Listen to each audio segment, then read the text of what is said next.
described it as an undisputed classic. Well, I think there are many who would dispute it, but perhaps they don't have the full story. You know, there are many who might disagree with you, but do they know the full story? Do they get YIIK? Well, I think some of YIIK's critics were almost there. They almost got it, and they needed to make like one more step to understand what YIIK was going for. I think some of them have no idea. Like I'm not gonna name names here, but there is a very long video essay about YIIK. On the surface, when I watched it, no, it's not that one. Not that one. Not that one. No, that one I would say it does get very close, but they just didn't make the extra step of understanding that the game was basically making the same jokes that they were. Meanwhile, this other one that I watched, which was quite popular, and I believe the person who made that video essay eventually had like a sit down with Hellcry. Oh, the inevitable Hellcry sit down. Yeah, God, I've seen some of these. Yes. Eventually, he comes in and tells you what's what. For 8 hours. For 8 hours. For 8 hours. You cannot argue with his logic. But anyway, I've watched that video, and I was like, what the fuck are they talking about? Like, it's like we played two different games. And he went on so many long tangents about what it actually means to imply meaning. What? And it became so abstract that at some point it was just talking about nothing. Oh my God. So I like the idea that YIIK does that to someone's brain. Like they start playing it and they're like, wow, you know, this sure is an RPG. And then they start talking like within about 10 minutes. Yeah, it makes you contemplate existence. It did. I wanted to. Oh my God. Wanted to. YIIK forces his way into your veins. That's why the new version is IV, because it's intravenous. You're high on YIIK. You're ready. You know, it's like those 90s gaming ads where they're like injecting the game into you, and you're like, exactly. Yes. Are you ready for more YIIK? Well, chat, are you? Oh, by the way, I see Chief Manny is happy that I'm back. Yeah, I almost didn't come back because today the entire neighborhood somehow got cut off from both the internet and the phone lines. Oh no. So I couldn't even call my parents to tell them I was alive. And the powers that be didn't want this stream. They tried to sabotage us. They said no. They can't know the truth about YIIK. There's too much knowledge out there. No, they put the hit out. But KZone can never be stopped, I don't think. No, we can never be silenced. They can't silence us. Like they said, no, not today, Netanyahu. We're gonna deliver the truth to these people. You know? Like, I want that stream taken out. No. We're gonna deliver the truth to the people. All right, we are going to Danny, let's hop in here. All right. Do you see the notification? There you go. Hello, Danny. Hello. Good. Hello, everybody. Can you hear me? Yes. Oh, wow. This is an honor. Hey, how's it going? Great. How are you? Doing well. Doing well. You're live on Kimono Friend Zone in front of about 150 people. Will you introduce yourself, please? Sure, yeah. I'm Andrew Allanson. I'm one of the creators of Y2K, a postmodern RPG, and more recently, YIIK IV. My first question is, do you call it YIIK or Y2K? Well, first, let's make sure Brian gets to introduce himself. Oh, hello. Sorry, Brian. Go ahead. Hi, Brian. YTK. Wow, it's lovely to have both of you here. Well, thanks for having us. Oh, no problem at all. You call it. Our pleasure. You call it Y2K. I assumed it was YIIK for the longest time. We call it both things. Like, it is a Roman numeral 2 in the logo, but it is lowercase so that you can call it YIIK. I I'm completely fine with that. Yeah, when we had first called the game is obviously it is Y2K officially. Mm-hmm. But when we designed the logo, we were trying to sort of evoke something a little bit more epic. Actually, there's a funny story behind the logo. It was designed by Aaron Pellin, who was one of the character designers on Shovel Knight. Oh, nice. And we had tried to find like something to sort of make it a bit more like evoking of an adventure. And we were joking about a Roman numeral like Final Fantasy, so we decided to make the two a Roman numeral. So we noticed that it looked like YIIK or even YUK. So in the office we call it YIIK. And some people thought it was like a German game or something. Yeah. And so we'd be at like conventions and people would like try and pronounce it with a German accent. So like we knew pretty quickly that people would probably read the logo as YIIK. And where did the subtitle "A Postmodern RPG" come from? That was okay. So there's a couple of things. We wanted a subtitle because of the fact that like the SEO is kind of a nightmare to search Y2K. Yeah. And we were talking with Brian Queck, who's the game's producer at YIIKson, and we were talking about the sort of postmodern elements of the game. And one of the ideas behind the game is that you were role playing as a postmodernist, which is someone who basically has like a skepticism towards grand narratives. So like the game's thesis was going to craft a grand narrative about the player, and then we were going to kind of throw it on them to basically make them deal with it. And that was like kind of like a bit of a joke. There's a sort of comedic element to that. So then a Y2K, a postmodern role-playing game, came out of that idea. That's great. Hence the subtitle. I have a little follow-up question, which I'm sure your chat is very interested in. How exactly do you try to pronounce YIIK with a German accent? Yeah. Great question. There was a lot of attempts. I don't even know why German. I don't. Do German words even work like that? YIIK. Not as much as I know. No. Yeah, dude, I have no idea. It would stop me in my tracks. Yeah, YIIK, a postmodern RPG. It's a great title, but I suppose the next question would be: I think I saw a concept art going back to maybe 2011 or something. When did YIIK come into being for both of you? So, the basic idea was we had two ideas. We knew we were going to try a 3D game. We had an idea for an RPG, and we had an idea for like an action game. And we had designed concept art, like screenshot mock-ups for both games. And we asked a few like people who we knew in the games industry which one they thought was the stronger idea, and they told us to make Y2K. And Brian had done like on New Year's, we would usually do like a tradition where like on New Year's we do a screenshot mock-up of an idea. So like that would have been I think maybe like 2013, I think. But then like we didn't do anything with it until like 2014. Like it kind of just like lingered until we had time to actually make it. Yeah. And sorry, go ahead. Well, I guess just the one thing I would like to point out about it was we booked a booth at PAX in 2014, and we didn't have a demo. And we're like, okay, well, PAX is in 50 days. Let's make a prototype for this idea we have. Yeah. So we basically spent 50 days prototyping, and you can find this on the internet. Like you can actually play this and download and play it. And then that was basically like all of the effort we put into the game was basically early 2014 was like 50 days.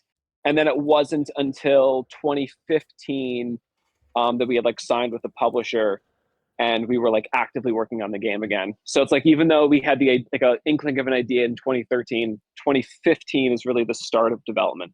Wow. And this came about. Had you made games before? I know in YIIK they mention two brothers, and Alex wears a shirt of the game, if I'm not mistaken. Yeah, so we had made a game called Two Brothers. It was a Kickstarter game. Mm-hmm. And it was like pretty much like very early on, before there were a lot of kind of like, I want to say like mainstream indie games. Like there was obviously people making independent games, but the label indie game had only sort of become popular. Yeah. So we had made Two Brothers, and we got kind of screwed pretty quickly because we made the game in Multimedia Fusion 2, and they updated Windows, and Windows did not work with the Multimedia Fusion 2 did not work with or at least the version that we had. version. Oh, so you were just forced to release it as is? Well, basically, maybe it was like within like a week of the game coming out, they updated Windows. So a lot of people got the game and they couldn't play it. But because you don't have access to the code of Multimedia Fusion 2, there was nothing we could do to fix it. Because it's like an events-based engine. So it sucked. So like people who were able to play the game, they had things that they liked about it. Obviously, there was a lot of things that they didn't like about the game. But it was it was kind of like a perfect storm of software gore. I have a question which is a bit more on the practical side. Mm-hmm. Do you think that, because I am really interested in at least trying to play a bit more of Two Brothers, and I do own it on Steam. Do you think it could be made playable through a virtual machine with an older iteration of Windows? Like, which iteration of Windows did you use to develop it? What I would recommend is, if you can get it to work without the Steam wrapper, that definitely will probably help things. Because on top of Windows stuff, like there's like Steam like interfering with it slightly, and I think that kind of seems to make it worse for some people. Yeah. Okay, I understand. So you heard it here. You are allowed to try and run Two Brothers outside of the Steam wrapper. I mean, all I can tell you is I can't stop you. Would you recommend the fans of YIIK go back and play Two Brothers? Or are they missing? I mean, I think like there will come a point where like that game will be released in some capacity that actually works. That it's going to happen one day. Yeah, there's a lot of other games you can play in the meantime. Yeah, and I think the thing about Two Brothers is in some ways it kind of has the Y2K problem, where people wanted it to be a different game than it was. I think people expected maybe a bit more of like a Zelda-like, but it is not a Zelda-like at all. No. And speaking, you mentioned the YIIK problem. Would we be able to talk about the release of YIIK and how it was initially kind of received? Sure. And how? So, Danny, what would you like to ask about the release of YIIK? Well, this may be a bit boring to your audience, but it is something that I'm really, really interested in, which is the actual practical functioning of releasing a game as an independent. Like, which are the very first steps? How do you get in contact with a publisher? Yeah. Okay. Yeah. So we're going way back. Well, so remember the PAX I said where we had made the demo that we did in 50 days. We had actually, it's common, especially back then. It's a little less common now for publishers to go to conventions and play indie games to see if there's something they might want to invest in. And from that one showing at PAX, we had 4 concrete offers to invest in Y2K and make it a real game. Some were from some pretty big publishers, but the one who got the vision most was YIIK Games. Oh, wow. Brian Queck, he's the owner of YIIK. He played the game at PAX, and he came back a few times playing through the demo and asked us about what we wanted to do with it and how we saw expanding it if we had an investor. So it was after that. It was basically like almost like a full year of going back and forth with all of these potential investors, talking about how the game would change and what we would do with the money and how we would market it and how much money would it cost. And then once you actually sign a deal, you get a wire transfer and you've got milestones, then you have to make it. Oh wow! And Oh, go ahead. I don't know what I was going to say beyond that. It would have come out, so you weren't actually interrupting anything. Oh no! Okay. So my question was: were you basically given complete freedom to make the game that you wanted to make in its initial state?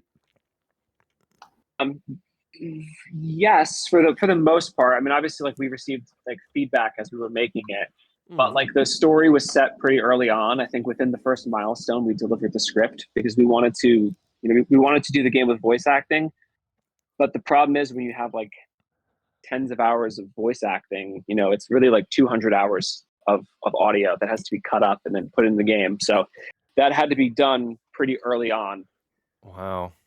Yeah, that was So, a like, lot of work. YIIK being fully voiced, I think, was one of the most notable things about it when I played it. I'm like, wow, this is very elaborate for an indie.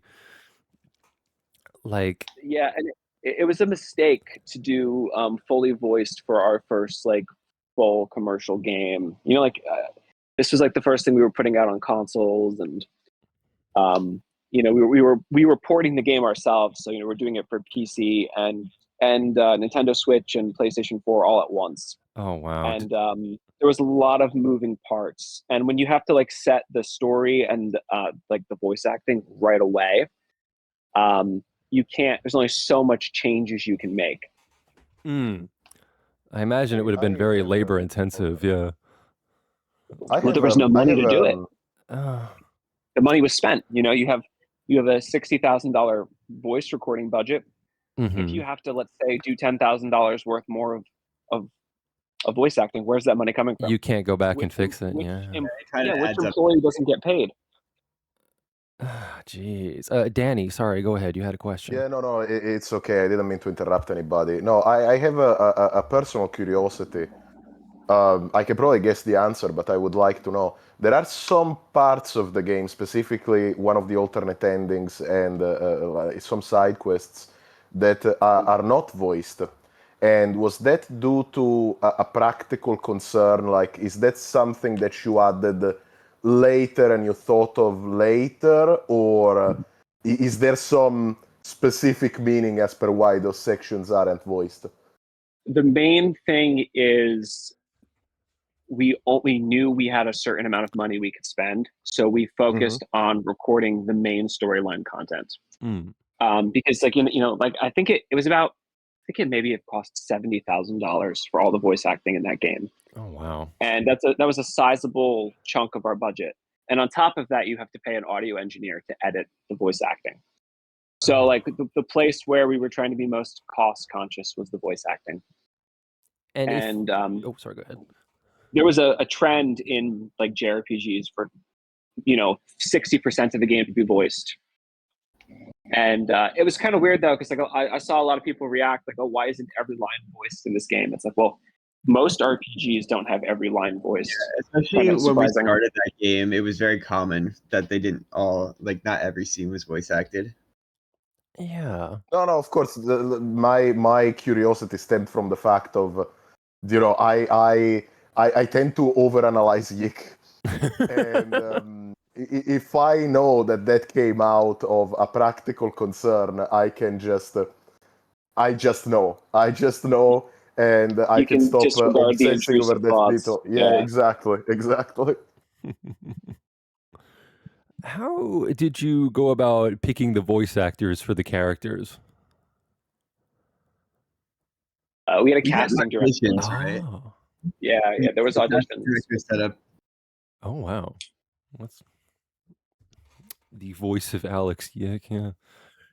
Danny, what would you like to ask? Who anyone was, right? We just heard the voices. You heard, so you just like sent in tapes, and you're like, this is Alex Eggleston.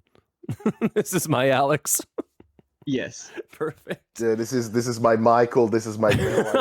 I see how that works. This is my Rory right here. I guess go ahead. You wanted to know about the actual release window, didn't you? Yes, I did. And the game was it had I remember. So this is what I remember. Obviously, I don't have the full story, but it came out and things were looking good, and then there were misconceptions about it that spread. how did you feel about that? Like on the release? Well, so from our perspective,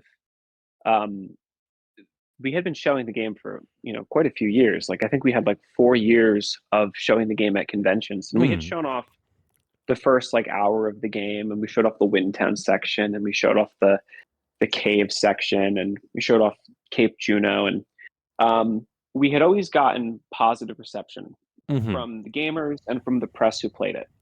So while there were obviously always people who had suggestions about the game, we never got anything that was like scathing criticism. Like, this is the worst thing ever made, the writing is terrible, this is offensive to me, or this is bigoted in some way. Like, we had never seen any criticism like that of the game. Oh wow. And before the release, like we had the support of like Nintendo showing the game in like a the Japan Indies Direct, and like Sony had liked the game enough that they put it in a demo kiosk in like GameStop and Toys R Us. So like it was, there was enough positivity around it that we expected at least some people would respond well to it.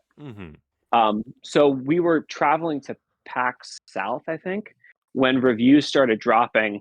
And the first reviews we saw were actually fine. They were like 7s and 8s, mainly from like Nintendo sites. And, IGN Greece had given the game like a 9. So like the first things we saw were like quite positive. But then it went like, I'm not going to name websites because my memory is not good enough at this point to say it all precisely enough. And I don't want to get into any trouble. No, So I don't want to get you into trouble. So yeah, so just like broad strokes, Popular Gaming Forum had there was a review that basically had said like the game has like a self-insert protagonist of the author, and it's like the author's fantasy about trying to like all sorts of creepy things. And then this kind of like started a bit of like a witch hunt.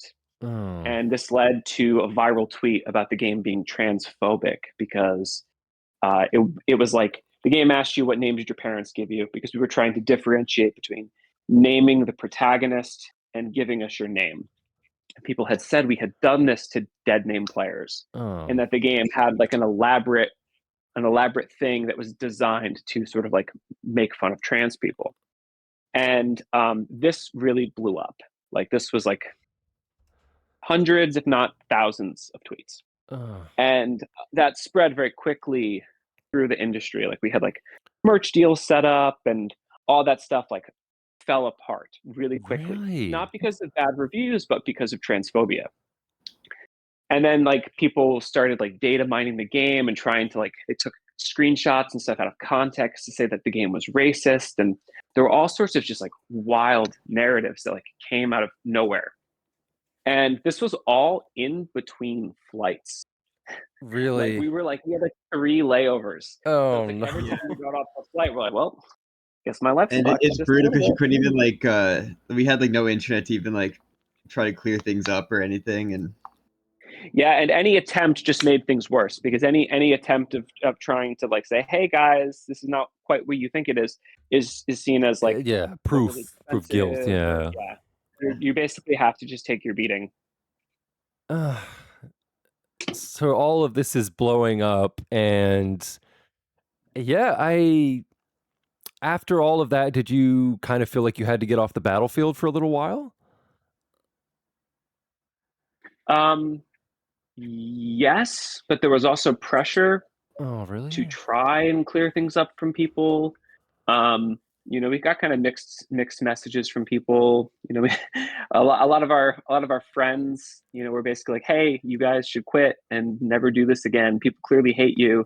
Like, clearly there's something about your vision that people just, so like, it was, we had people, someone came to my house, like someone got my address. Oh my God, from over somebody YIIK. who they knew in the industry. Yeah, and they came to call me a transphobe. What the fuck? I had no idea.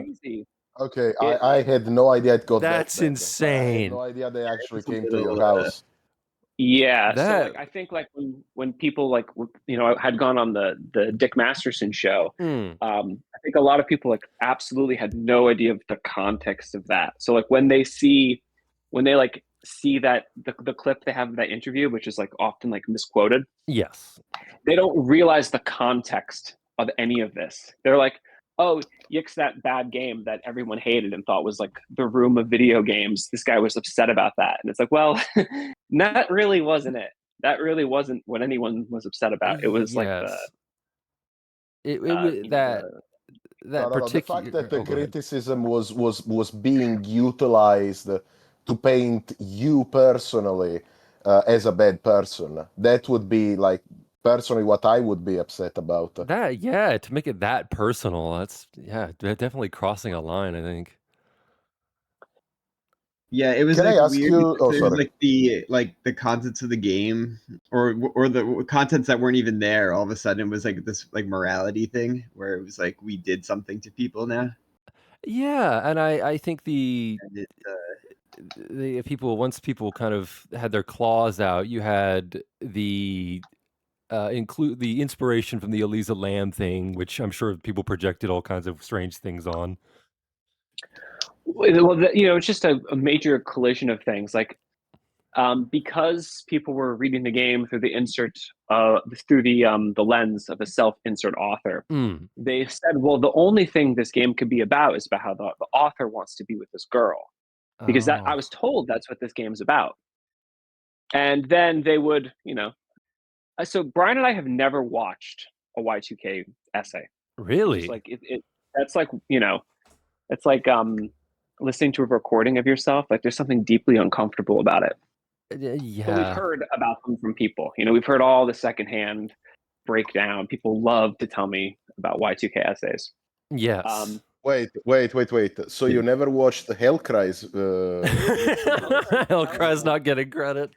no, Yeah, sorry, I poor like Hellcry. Hellcry, but I don't have time to watch his essay. But so yeah, to elaborate kind of on the point, there kind of is the YIIK that exists outside of the game in this kind of perception of it as a game about an author self-insert and how gamers just kind of weren't smart enough to understand it. And that's obviously all based around taking you out of context and kind of believing the initial reception to the game.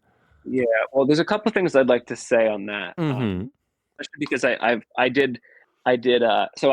not on social media. I don't have a Twitter. I don't have a Blue Sky, but I do have an assistant who screenshots everything and sends it to me when she thinks I need to see it. So to prepare for this, I asked her to send me the sort of comments. So like I've seen some of the stuff from your audience that people had said, and good. so I hope. Given that context, there's some things I would like to talk about. Go ahead. If you would let me. Well, I guess the first thing is going back to the framing of like Alex is like the self-insert of the game's writer. There's like a sort of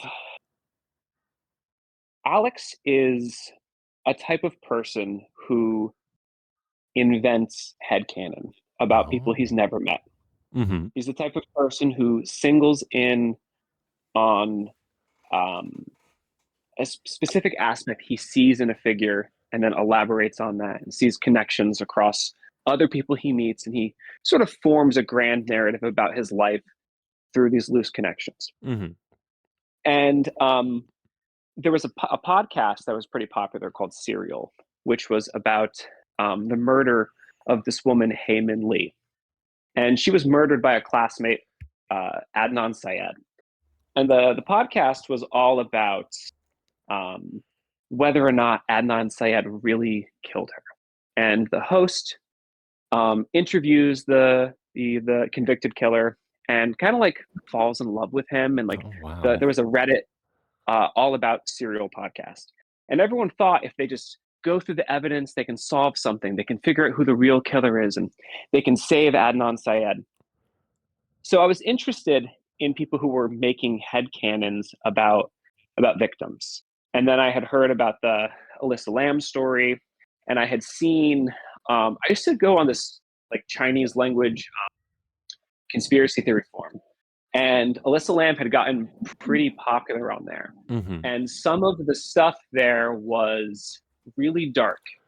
and filled with just so much projection and headcanon. And I had thought, this is a pretty interesting phenomenon to see. True crime at that point was not yet something that was criticized. True crime now, I think most people have seen the evil of it. But early on, I had some intuition, like that this was kind of like a seedy thing. Like you probably ought not make entertainment out of murder. And so, this was the inspiration for Alex. He was the type of character who would be on the serial form. He's the type of person who's, imagining scenarios about people he's never met, murder victims and murderers, and that whole like type of person was related in a lot of ways to a very formative memory of mine, which was the Y2K bug. Mm-hmm. And this relates to my grandmother, who thought the world was going to end on New Year's. She called me multiple times leading up to, I would have been like 9 years old, like multiple times leading up to New Year's, telling me that the world was going to end, and that the moment my mom got home from work, we all had to get in the car and go to her house because there was a bunker. And, just throughout my life, I started to notice similarities in people who had that conspiratorial thinking that my grandmother would have, being very similar to the types of people who invent headcanon about, victims of tragedies. Yeah. So this was, at the time, Brian and I were also talking about hipsters and how they looked like time travelers and how you could never tell who was from what era. And this basically led to Brian and I coming up with the character of Alex as someone who was a time traveler by being stuck. They're traveling through time because they're like the Y2K bug. It keeps resetting. Every time there's going to be progress, something happens and they're back at the beginning. It's like a broken record where it just keeps going back to the start, playing the same thing over and over again. And, so these were things that we thought were interesting and we were talking about. So we threw them up on a board and we said, who is the guy where all of these things collide? And this became the, what the game was and the point of the game and what the game was exploring. And, we also had this idea of like the father who's present by his absence. Like you see this in Earthbound with the father who calls. Yes. And sort of like someone who like admires the journey of Earthbound, but they only know it by reputation, not by experience. Oh, like in the sense that they never had the hero's journey. Oh. And I mean that in that they never beat Earthbound, and they also never did anything with their life. So it's like those two things. And like this was basically like what the character was. And it's kind of like one of those things where we write this character and we put a lot into thinking about how this shapes his perception of the world, and with him as the narrator, this is coloring his reality, and it's the reality that the player experiences. This all collides for people to go, no, fuck you. That's you. That's who you are. Author of the yeah. game. It's like, wow, that's So crazy. I think that you captured a zeitgeist with the character of Alex that is so true to life that it was rejected. It's not just that it was rejected, it's that it's so true to life that one would assume, they know this because they are like this. Yes, they know this because they're describing themselves. Because you cannot take a step inside the internet without running into an Alex YIIK. Yes. And now they are encroaching upon physical reality. Like that's what we were saying in the past episode, that the Ninja Turtles are back. We can't escape. The Ghostbusters are back. We can never escape from the mind of Soja. Yeah. But when we wrote the game, like this was just someone who was an interesting character to us. Like we weren't trying to poke fun at anyone or even like tear someone who was like Alex down. Like, yes, we present him with all his flaws in the game, but the game also has present all the reasons that he is that way. Yes. Oh yeah, So it's like, absolutely. Especially in it's not just pot shots. It's also like, it's like, hey, you got to fucking be better and change. But it's also, you are this way for a reason. You are not a self-authored creature. And it's sort of fascinating to see even people who really like the game, they'll project things onto Alex that aren't present in the text, because they're like, well, Alex is a guy I'm allowed to hate. I'm allowed to not have empathy for him. So let's just throw on other things I don't want to have empathy for and project it onto that character. Yeah, he's a gamer who loves retro things and old records, and says strange things about women. It's like, you can kind of like, the average gamer is going to see him and be like, okay, yeah, no, he kind of does look a bit familiar. Yeah, no, and I would like to correct you a little bit there. I don't think he likes retro things. I think he just adopts retro as an aesthetic. Yes. Because as Andrew said, he's never actually finished Earthbound. No, he's that's very... he's the Earthbound fan who's very excited to play it for the first time.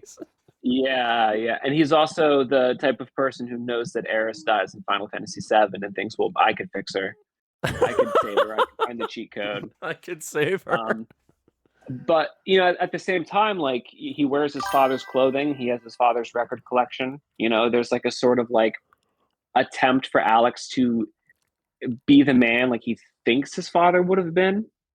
But there's also like there's a tension, because like Alex's dad, he obviously leaves him when he's younger. If you play the game long enough, you see this in the Mind Dungeon. And his mother sort of treats Alex both like a husband and a child. So he has like a parentification thing going on where he's the mother's son, but also the de facto spouse. And then it's that's why. Sorry. No, go on. No. I was gonna say I didn't get a chance to bring this up in the previous episode, and I felt a bit bad. But that's why there's Jocasta in the new version, because it's evoking the idea of Oedipus King, and the son who replaces the father as the husband of his mother, essentially. Oh, wow. And not in addition to that, it's also, you now have this cursed destiny where you're going to become like your father, which is you're destined to break reality after reality. You destroy it. There's nothing you can do. You're going to become your dad. Just give up. Just quit. No matter what, you're going to break your mom's heart. You're going to cheat on Vela. You're like any sort of insecurity that comes through in Alex. That there's this the game has a false messiah figure in the Essentia who tells Alex that he's destined to destroy reality, and the only thing he can do is give up and astral project. And it's so interesting to see how many people think Essentia is like this sort of heroic figure, and how Essentia wants what's best for Alex. And you kind of see that in the sort of like okay, well, I'll say something that might get me in trouble. Oh, go ahead. You see this in the sort of adoption of like people celebrating euthanasia. Oh, wow. It's like, well, maybe it is the most loving thing for someone to abandon their body, for someone to just vanish. Maybe that actually is mercy. And if maybe Essentia is the truly loving person in his life, because she's telling him he can't do it and he should quit. Yeah. Can I say two things? You can say three. Okay, I can say three. Then I will say three. Number one is let's get political in here. Let's get Go ahead. Let's do it. My issue with euthanasia is very simple, which is, do I really trust the government enough to give it the right to kill me? I mean, Now, on to the second thing. What you just described in how certain people do see the Essentia as a sort of messianic figure. I have seen echoes of that in one of the secret endings, which we will not elaborate on, where Alex kind of accepts that the Essentia's message is correct, and then she sort of blesses him by turning back his life in a way that is reminiscent of the ending of Ocarina of Time.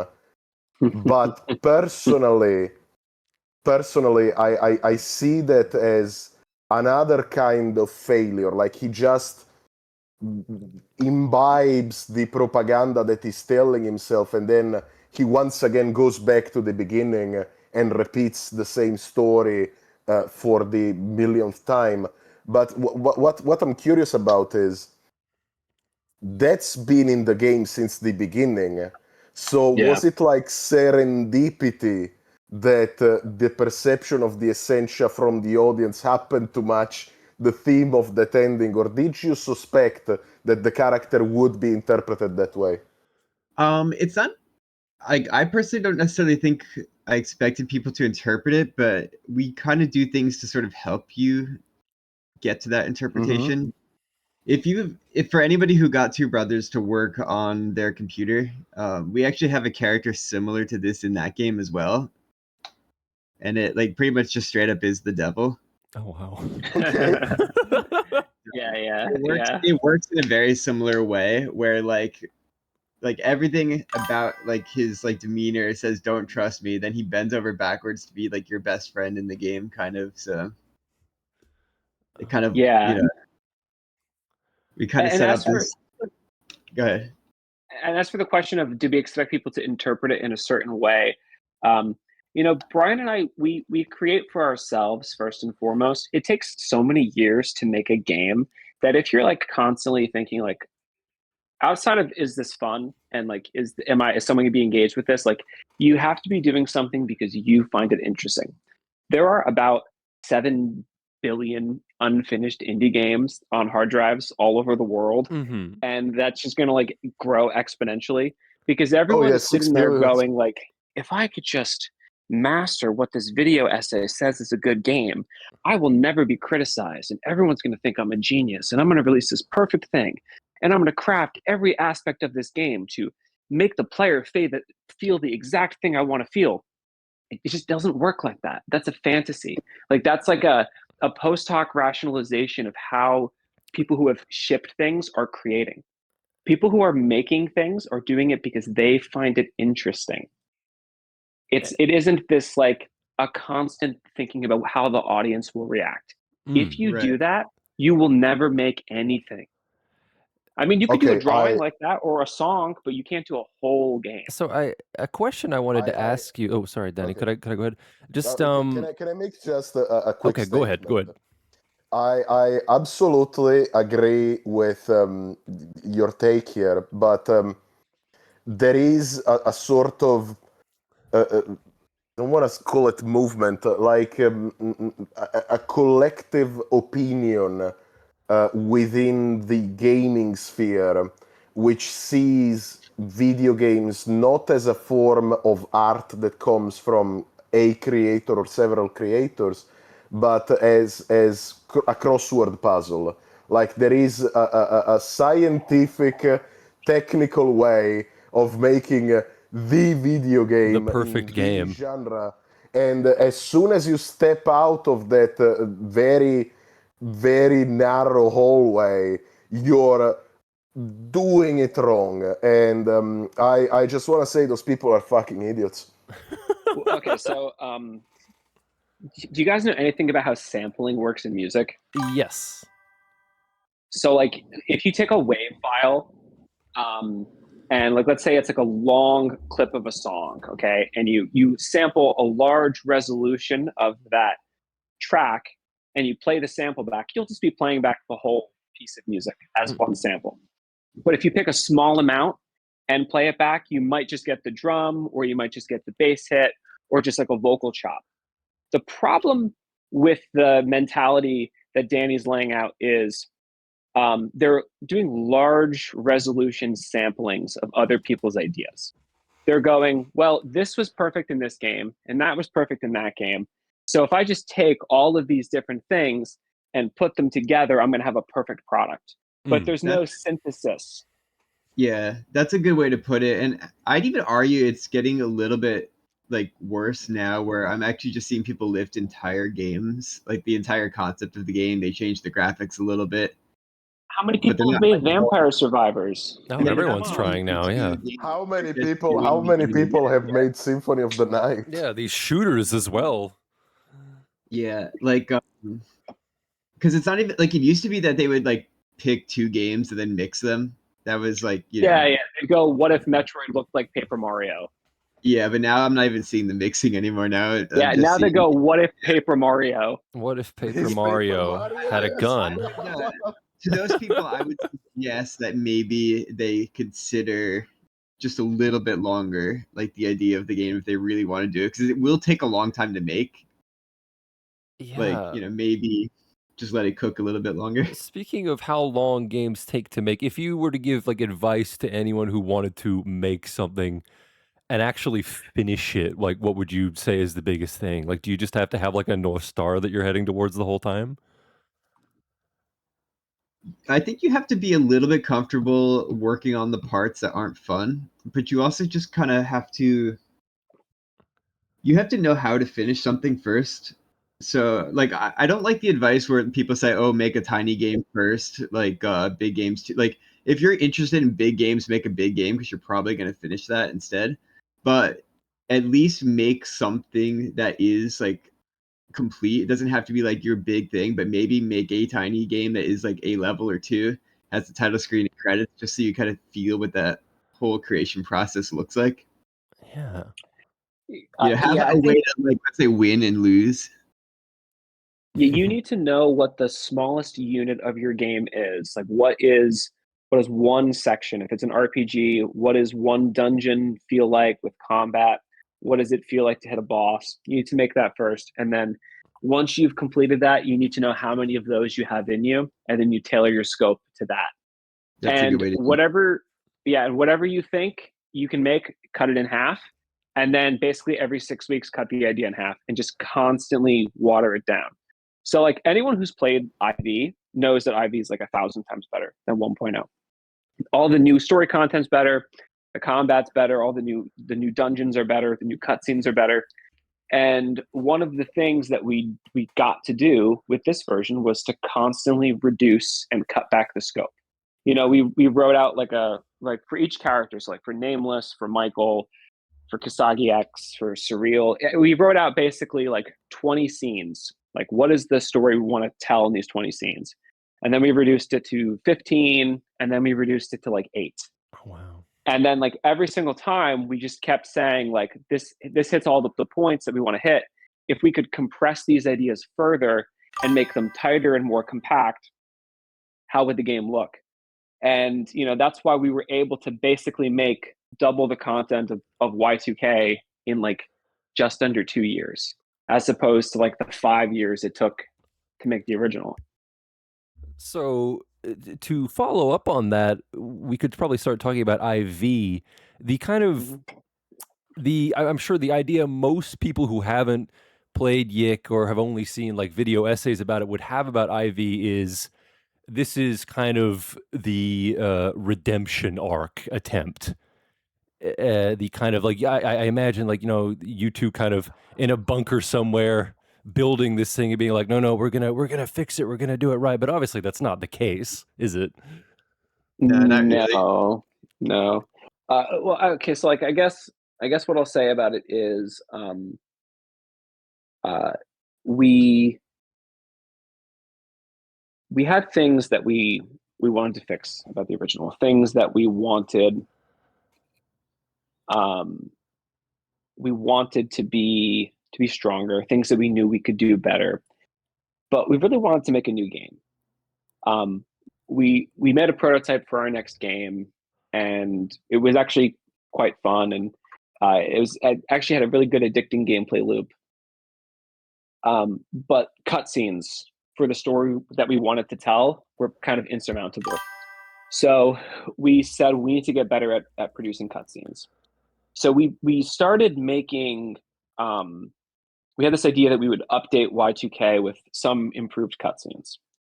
And then we made that the opening cutscene where you like see Alex's dorm on fire.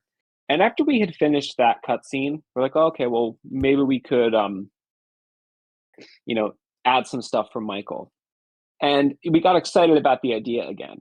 And very quickly it was, well, what if we explored this character, nameless child, and what if she had like a parallel quest? And we did the same thing that we did with the original prototype, and we said, we're going on vacation in 50 days, and our best friend Wilfred's coming.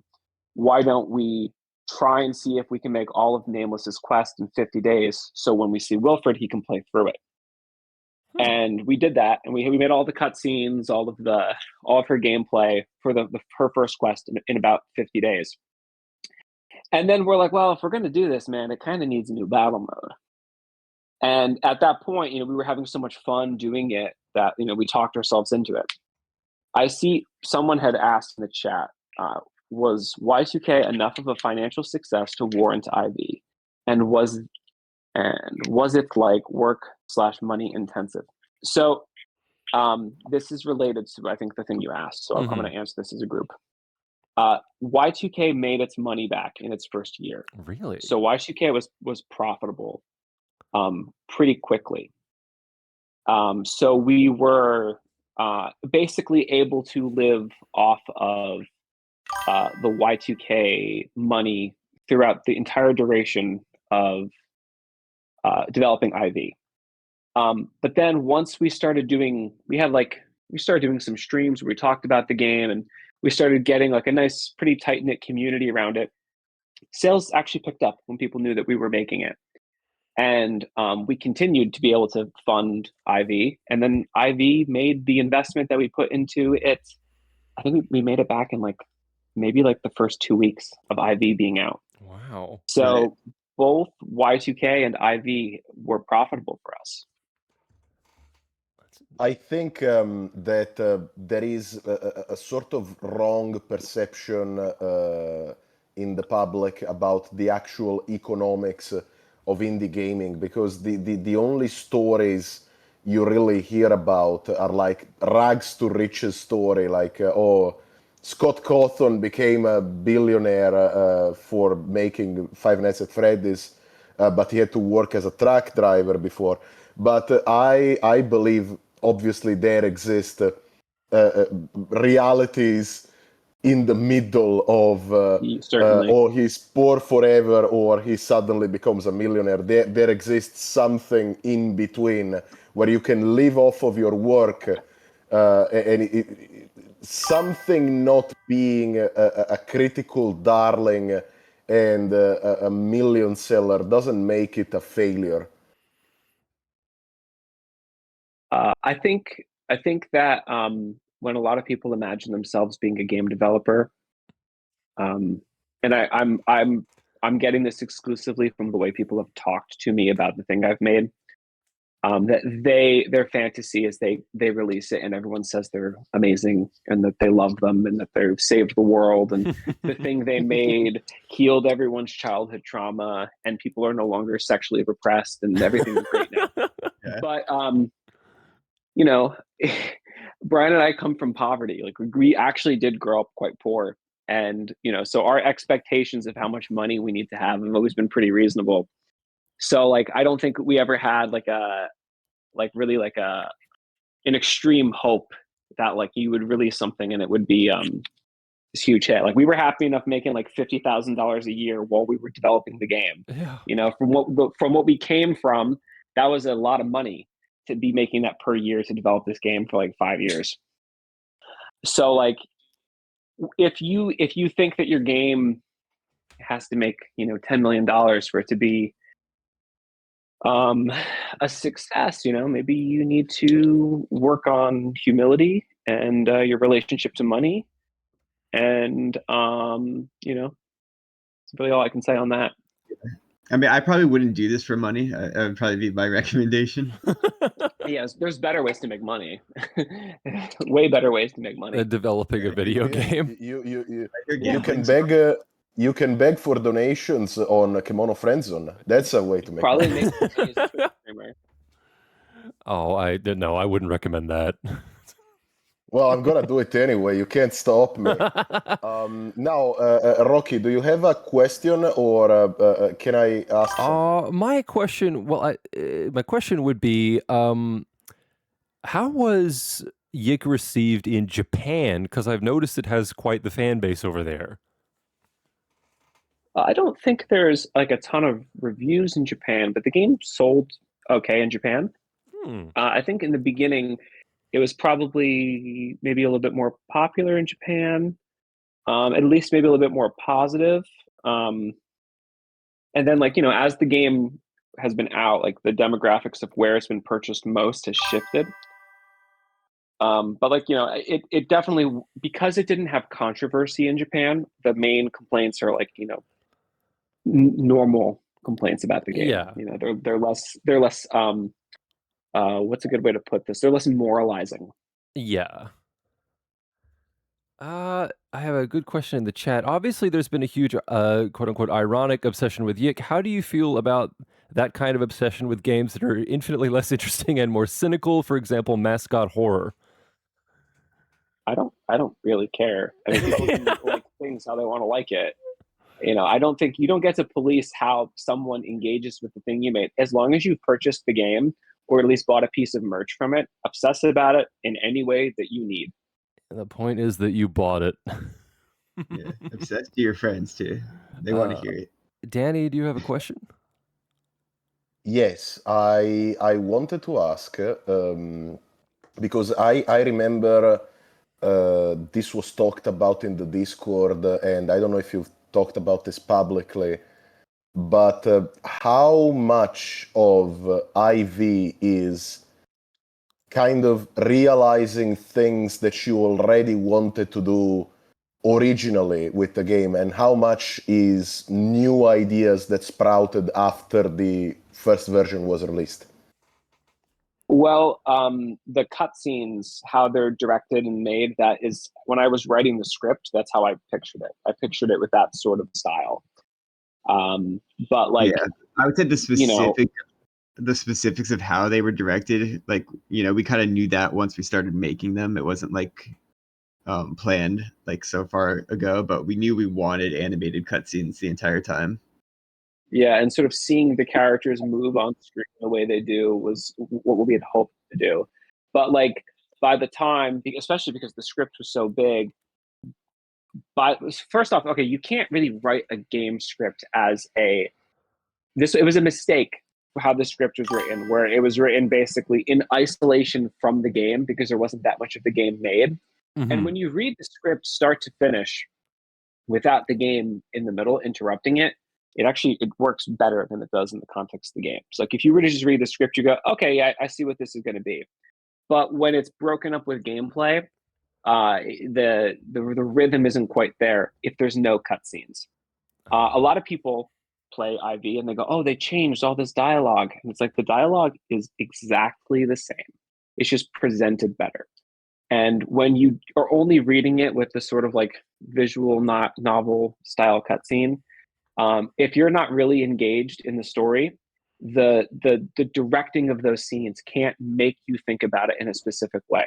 But when you're directing an animated cutscene, you can draw attention to certain things, and you can engage the player and make them pay attention in ways that the original style cutscenes couldn't. So it was never intended to be presented the way it was in 1.0, but it was a budgetary limitation once we saw just how difficult it was going to be to produce the rest of the game. Yeah, in 1.0 you have, I suppose the thing players probably are pointing out is just how much dialogue Alex has. But when you get to IV, you definitely have like a new presentation where I think you present him as if he's on stage in his kind of inner monologue, as if there's a captive audience ready to hear him kind of talk, and it kind of immediately lets you know, oh, he's very kind of in his own world, so you kind of get it immediately. But yeah, and then even just like you set up the tone of the game with like the opening cutscene we have now, and we'd always wanted to do like an intro cutscene. We had one in an early version of the game, but people told us to take it out. And it is really funny because people will go back and they'll find like they'll data mine it and they'll go, oh, this was so good. Why didn't they leave this in?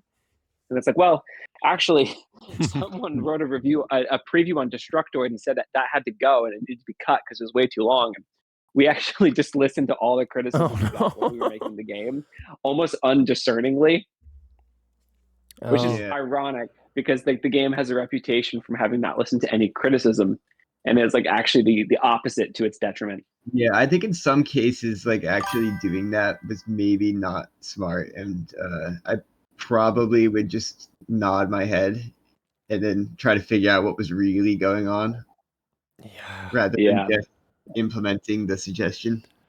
Another question is, how did the Valhalla and Travis Strikes Again cameo come about? Valhalla has the same publisher, and we liked Valhalla, and the Valhalla developers were very nice when we sent them an email and we said, hey, well, why don't we do a little crossover thing? And we did. And we also met the Read Only Memories 2064 devs at the same time, and they were already doing a crossover with Valhalla, so we decided to also do a crossover with them. And there's also a Y2K thing, Read Only Memories 2064. Oh, I might have that title backwards. No, you're all good. Yeah, it happened like that. But then the Suda51 thing, there was like some sort of award thing in Japan at one of the conventions. They showed the game, and I think Suda was one of the judges, and he saw the art and he liked the art. And then there was a call for indie game stuff, and he already knew about the game. And the Japanese translators had said, oh, hey, remember that one game you saw at the convention? And then he's like, oh yeah, let's put the shirt in. So that was basically how that happened. And then I met him like a year later, and I gave him the physical shirt. Oh wow. And he was very nice. Oh, that's good to hear. And this kind of goes back to the thing where it's like the perception while making the thing was very different from the perception on release. So like, I've seen a lot of people like say like, oh, these guys were so delusional. It's like, well, if you went back in time and you went to the convention and you spoke to people playing the game, you would have had a different perception of it. You go ahead, Danny. Oh no, I was just gonna agree that Suda is an extremely nice guy. Like, I've met him on 3 occasions. He's a great guy. He was so nice to me. I completely spilled my spaghetti, and he pretended to be happy about it. He complimented me and said, "Oh, you know so much about my games," and that made me happy. That's great. I allow me, if you don't mind, to go back a little bit, because I wanted to ask this earlier, but then we kind of got distracted by other things. And I've been asked by some friends to ask this, but if you don't want to talk about it, that's fine. But how exactly did you come to know Dick Masterson? Because he's kind of a controversial figure. Oh, that's interesting. That's a good question. I don't think I remember, if I'm being entirely honest. Mm-hmm. Oh, really? I don't have like a super interesting story about that. Yeah, no, I don't think I have anything to say about that. Okay, no, that's fine. The character that I suppose I instantly noticed the changes for, and I think it was actually back in 1.25, is that of the golden alpaca. Can we talk about him? Yeah, of course we can. What, he looks very different now than he did on the initial release. Yeah. Yes. He's one of the more curious characters. Just a smidge. Yeah, he seems to have he's definitely ascended. Okay. So a lot of stuff in that Brian and I do is because we find it funny. And we were talking about okay, so one of the cutscenes that is the most lamentable to me in 1.0 is the sewer scene. Yes. Because it's one of those scenes where like I wrote it and I imagined it directed one way, and it wasn't really directed in any way. It just kind of exists with boxes that are being checked, and there's no the whole insertion of the golden alpaca as a sort of non sequitur is it's Alex, like he controls the reality and he makes the story about himself. And when things are being drifted too much away from his interests, the story has to be told in a different way to redirect it towards himself. And so when we were going to try and make a Y2K cutscene, going back to the thing about practicing making scenes for our new game, we made that cutscene first, and then we updated it as 1.25. And we were talking about like what would be the most interesting way to do it. And I thought it'd be funny if I challenged Brian to make him as like a furry thirst trap Sephiroth card. And Brian thought this was a hilarious. I think I said I got you. You did. And then he did it. And he gave him these ridiculous Sonic the Hedgehog soap shoes. And we had this idea of like him being like this like mascot character who was on like a movie that Alex saw when he was a kid, and that like he goes from the sort of like this non sequitur to like, oh, remember that thing I saw once upon a time? What if that comes back? What if I distract myself with this piece of nostalgia? And meanwhile, Rory is having a mental breakdown. Yeah, exactly. And because like it's an elaborate justification for why he treats Rory the way he does. And it's like, well, yes. We're not talking about the golden alpaca in the room. We have to talk about your sister. What were you talking about? This cosmic shenanigans just happened. No one cares about your real world normie problems. No one cares about your dead sister. That's another line. Which is funny because that line's not in the game. No one cares about your dead sister is not a line in the game. It's not there. It's Beam Me Up, Scotty, where he never actually said it. Yeah. But he does. I think he does say nobody cares about your sister right now. We almost died. Just died ourselves. Which is a very no one cares about your sister right now is very different from no one cares about your dead sister. It's a very different line. Yeah, one of them lacks tact, okay? Oh my, yes. Yeah, lack of tact. Speaking of things, that are in the game because you think they're funny, I think the decision, you allow the player to attempt to kiss Rory as Alex as at one point.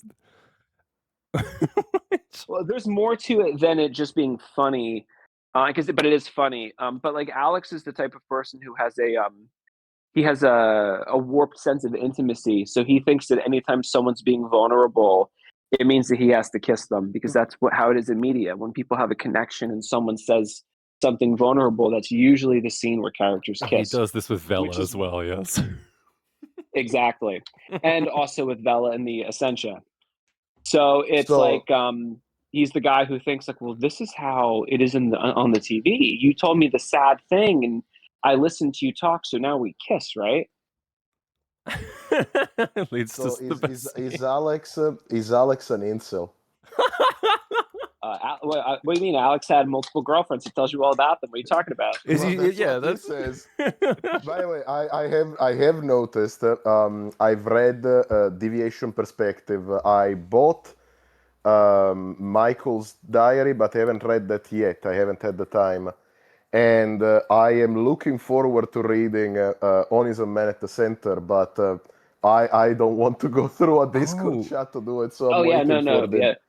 That's being. We have an eventually. editor. An editor is editing it now, and then we'll typeset it and put it out at the end of the year. So the decision nice. The decision to take. Wait, go ahead. My thought. Oh, my bad. Having read Deviation Perspective, my interpretation is that the story that Alex presents in the game, where he's the bad boy who broke Bella's heart, is kind of you already know where I'm going with this. In the book, the Alex is the cuck in that situation. Alex is getting cucked by an unseen force behind the scenes, and he just kind of sits in his cuck chair and feels sad as Bella is talking on the phone with her bull. So we didn't establish if Alex is an incel, but can we confirm that Alex is a cuck? You know, you use such colorful language when you talk about these things. So while I would love to endorse your description of this wholesale, I'm just going to say I love hearing your thoughts. Oh, God almighty. Thank you. I'm trying to think of other characters we could ask questions about. Chat, did anyone in chat have some questions? What are some of your favorite games, someone in the chat asks? Metal Gear Solid 2, Final Fantasy 9, Ocarina of Time, Pokemon Red, Pokemon Gold, Half-Life 2, Death Stranding 2. This is Call of Duty, Black Ops. I gotta throw in Saga Frontier. This is Shadow Hearts. Shadow Hearts, yeah, it's a good Oh, one. Shadow Hearts is fucking based. I have a question that is very oddly specific, but why are Alex's teeth individually modeled? That is something that I've always wondered about, how he looks compared to the other characters. When I was modeling his mouth open for the first time, it just felt right. Yes, his big kind of gaping maw while he stares into the cameras is what I kind of think of when I think of YIIK. Iconic. Something else there instead. It was just calling for it. Yes. You just gotta do what the art wants you to do. Kind of the YIIK face that everyone knows. Let's have some light questions. Who do you think is the best girl from YIIK? Oh, from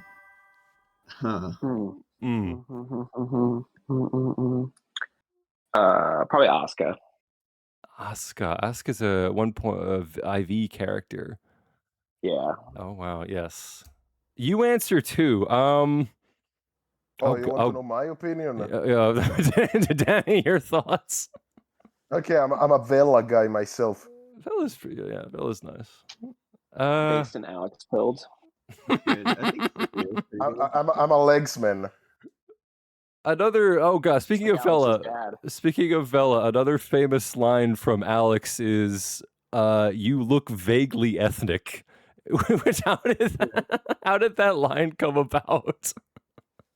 Oh my goodness. Okay, so when I was in, so I've been married for a really long time, and my wife and I met in college, and we had gone to a Taco Bell when we first started dating, and this guy behind the counter who had absolutely no chance with her was like, "Hey, are you Japanese?" And she's like, "No, I'm not Japanese." And he's like, "Oh well, what are you?" And he didn't answer and just ignored him. And he's like, "You look, exotic. Like you're definitely vaguely ethnic."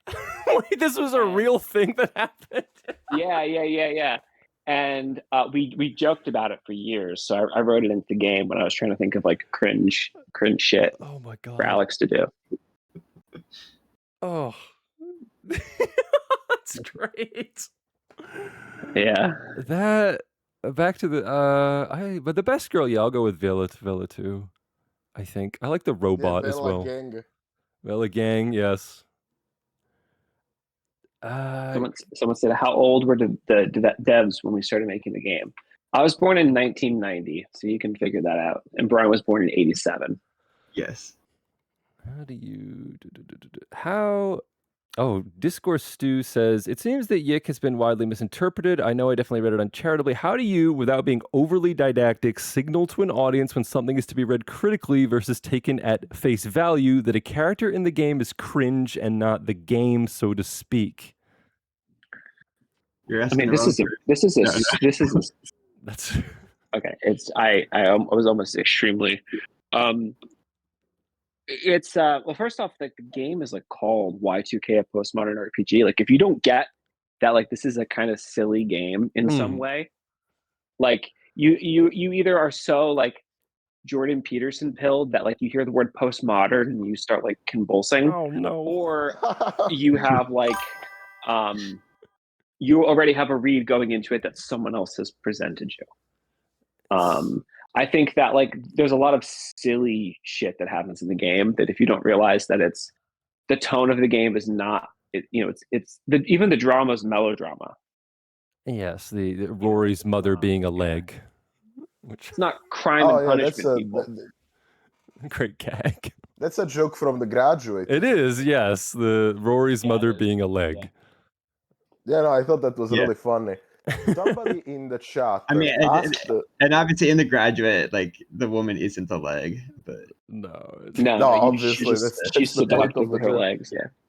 Yeah.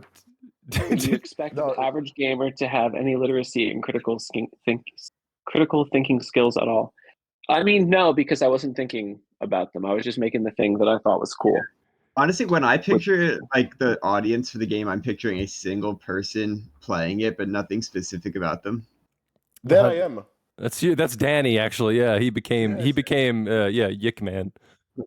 As I said, I am the glue that holds the YIIK No, community together. he dresses like Alex. You know, he.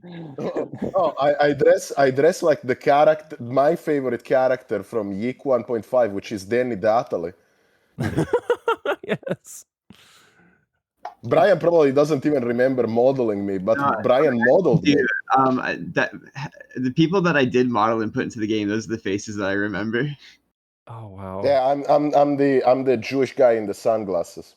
You include a very substantial bibliography of influences as of, I think, the update for 1.25.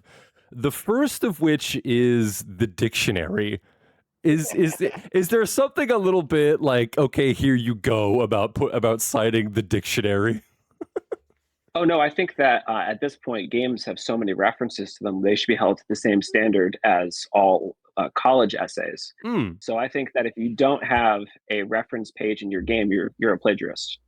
Really? That's what people told me, and so they were clearly right. So obviously, everyone has to do this. This is the new standard. If you reference anything and there's no citation, gotta go to jail. The game also features, when you boot it up, a somewhat old-fashioned trigger warning for death and bad situations. Are you ready to see bad situations when you boot it up? And that our testers workshopped that together.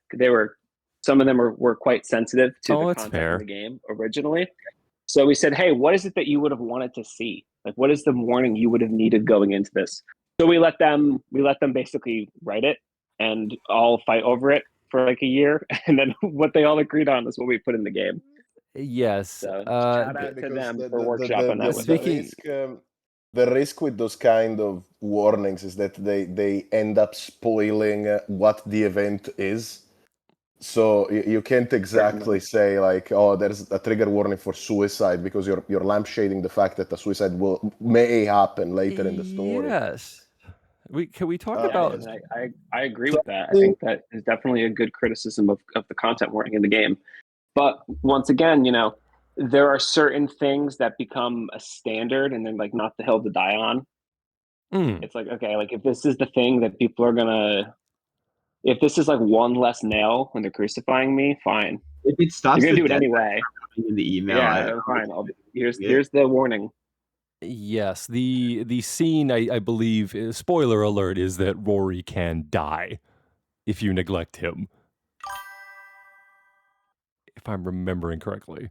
Yeah, no, that is it. And by the way, somebody in the chat asked something that is personally interesting to me, although I do know the answer to this, but I think it would be interesting for everybody else to hear.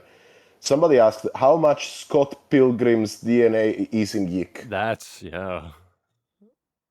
Well, I mean, I saw the Scott Pilgrim movie, and I liked the Scott Pilgrim movie. I didn't read the comics until I think maybe like halfway into developing. Actually, I'd prefer Seconds by Brian Lee O'Malley. That actually is more of an influence on Y2K than Scott Pilgrim is, I think. But I think Brian probably has some more visual inspiration from Scott Pilgrim. Yeah, I mean, I like Brian Lee O'Malley's work, and I don't think it was necessarily like top of my mind, but it was I think anything that I've ever like come across is probably like somewhere in my brain. So Danny, did you have a question? Um, I'll have to think of my one. Off the top of my head, I would like to eventually kind of, well, not in my life, but in the course of this conversation, move on from YIIK and on to other things. But is there anything else you really want to know about YIIK? Because I have browsed the Discord for years. I've played the game for 150 hours. And so I know more than your audience does. And so sometimes I kind of struggle to ask questions because I already know the answer to them. Well, what else can we? Oh, go ahead. I would definitely be happy to take audience questions from people who know the game through your content, or have like any sort of specific perception that they would like to discuss. Yeah, chat. What do you have any big questions that need to be answered? What are the YIIK deep dives that we haven't done? What's I have thought of something. So while the chat writes down their questions, I can ask this. I'm not gonna ask you any details, but just a number. Okay. How many endings are in each version of the game? I legitimately have lost count, so the game never ends. Less than 10. Okay, less than 10. And does the bad ending where you join the comet count? No, I don't think so. Okay, so it's less than 10, but it might get to 10 if you count the comet ending. Okay. I suppose I should ask that the game has now expanded beyond a video game. I think there's a concept album. From what I know, there's a concept album, a novel. What am I missing? There's probably way more now. There's 3 novels. There's three novels. The YIIK-verse continues to grow. Well, I mean, there's like 2 short stories and a full-length novel. Oh, wow. But like the full-length novel is like esoteric, like side world stuff that's like about like the metaphysics and the sort of like philosophy of the game, like stuff that's like outside the scope of ACKK. So like it doesn't read at all like dialogue from Y2K. It really is its own thing. It's about like a girl who kills a crow and glues the feathers to her body so she can try and astral project. Whoa. Because she becomes convinced that crows have special powers. So this is a specific question. Is the movie Southland Tales an inspiration for like YIIK at all? Because I have not seen. You haven't? Because I thought I did get that kind of vibe. Somebody, my friend Dale, had recommended it to me, but I have not seen it yet. Yeah, this kind of big sprawling narrative. Yeah. Like in terms of movies movies that are inspirations, like there's I guess I can speak more to Y2K2 because the movies are less of an influence, or Y2K IV and Y2K2. Movies are not a super big influence on 1.0. There's like more books. More books, yeah. It's a literary kind of game. But the second one, an IV, there's definitely movie inspiration there. Especially, I love this Olivier Assayas film called Irma Vep, which is it's a super interesting movie about making movies, and that was a big inspiration. But it's not the type of thing that like if you want more of Y2K, you're gonna watch it and see Y2K in it. But it's something that like I felt was like really most of the influences that we talk about, they aren't really like if you want more of the thing, check this out and you're going to get more of it. It's not like a Vampire Survivors like developer telling you to play Vampire Survivors if you want more of their game. It's a different thing. Get real like even Vampire like Survivor vibes. Even people who try and read Murakami after having played Y2K, they quickly realize that the game is doing something different with Murakami as like a sort of shared language with the audience than it is like being a Murakami like. Yes. His stuff is a lot, I think, more sincere. Definitely. I do. You include a passage from. Is it? I'm sorry. I'm going to butcher this. Is it Near Dark or After Dark? I'm sorry. I always get these two confused. After Dark. After Dark, Yeah. and that that's just sampling, right? And I think we talked about that before. It's So yeah, so like this is the way I think of thought about it. Whenever there's a reference in Y2K, it is Alex's reality. It's a fragment of Alex's broken reality. It's like where there's something he doesn't want to pay attention to, here's a reference to media. Here he's taped up the wall that he sees the eyes on with some nostalgic thing or something that had an impact on him. So it's like in the beginning of the game, Alex is told to go. He talks about how he graduated college after taking a few more semesters. He doesn't elaborate why it took longer. But he's home now, and now he expects life to be some sort of adventure. But the first thing he's asked to do is get groceries, which he quickly abdicates responsibility of, and instead decides to follow a cat through a field of windmills to an abandoned factory where he meets a mysterious blue woman who tells him not to follow the cat. And then he goes inside and he sees God with the eye of providence. And he's like, I'm going to poke God in the eye. So he pokes God in the eye. And in that same scene where there's the thing he doesn't want to look at, he's greeted with a Murakami quote. Just as in the game when he's dealing with, his obsession with Sammy, he sees, Aerith in his yard with a gravestone that has the number 7 on it. And it's like there are many moments in the game where references to Alex's religion of pop culture sort of like act as like icons to sort of like guide his sort of his spiritual break, or however you want to think about it. Yes. You know what I find a bit surprising, actually, because that is how I interpreted it, but the media elements that kind of break into Alex's reality are usually very much like, not to insult them, but like lowbrow media, like video games and cartoons. The Ninja Turtles are back. Her back. And the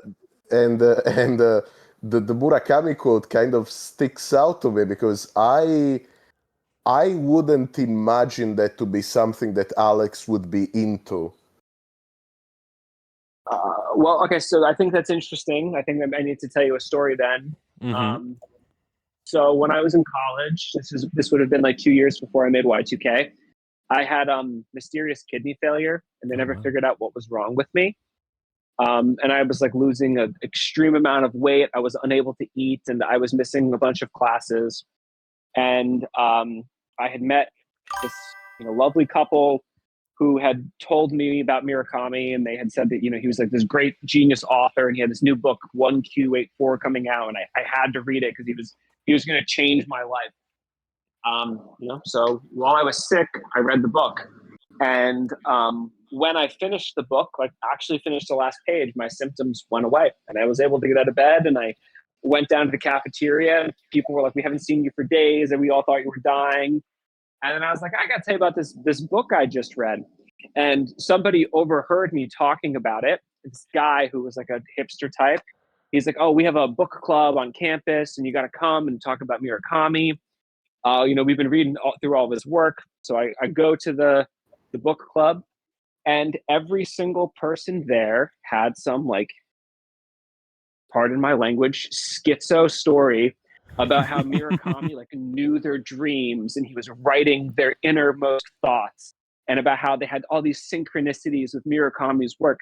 And all of these people were like the archetypal 2010s hipster with the beanie and the flannel and carrying around records and talking about craft beer. So like in New Jersey, that was a type of guy.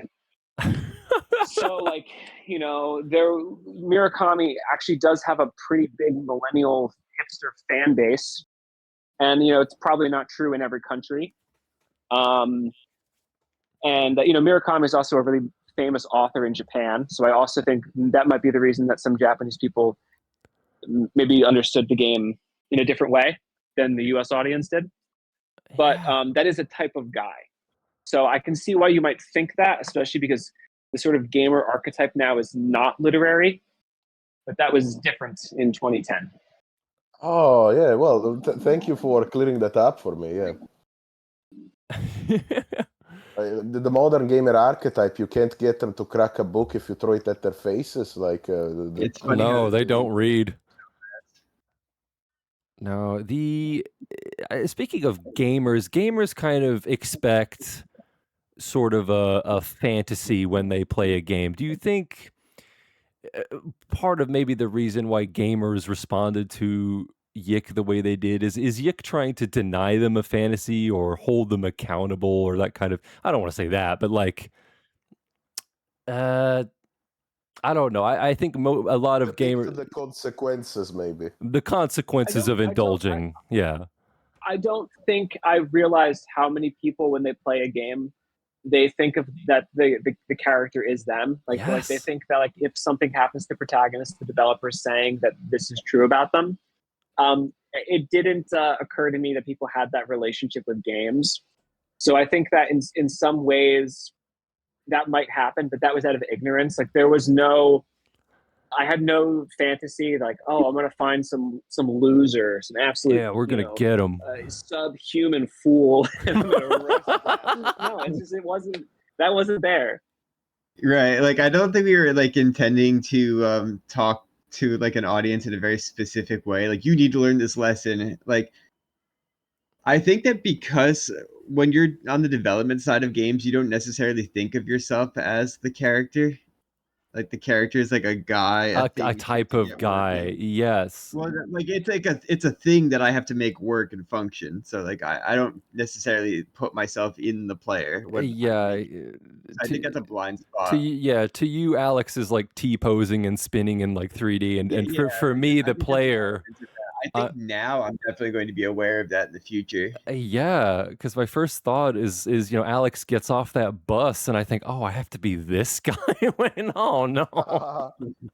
No, I have played a lot of video games through my life, but I've never felt that way, and I think it was because of a very specific experience that I had, which was I was born in '92, so I did have access to some of the older games, but my first exposure to, say, Super Mario and Sonic was through the cartoons, and then I discovered the games, and so when I played the games, to me, it was like, oh, so I'm playing through Mario's story, I'm playing through Sonic's story as I saw them in the cartoons, and that kind of informed my understanding of the video games as I grew up. Like I never really identified into the protagonist. I never really felt like, oh, this is happening to the protagonist, so it's happening to me.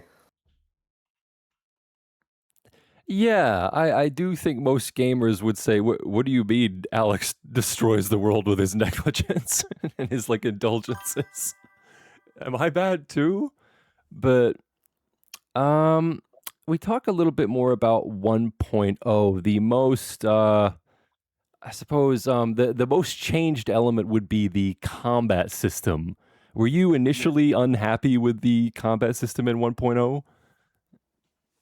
Can we just pause on that for 1 second? Because I would like to comment on one thing that's in the chat before it disappears. Of course, yep. So this was one, Gasper Lewis says, I think the mystery that I had of 1.0 wasn't that basic, but that it was maybe trying to have it both ways with Alex. He obviously sucks enough to destroy reality over and over forever, but even so, it still felt like he gets off light. So like, I think that if you, I understand, and I accept that criticism of the game. I totally understand why someone might see it that way.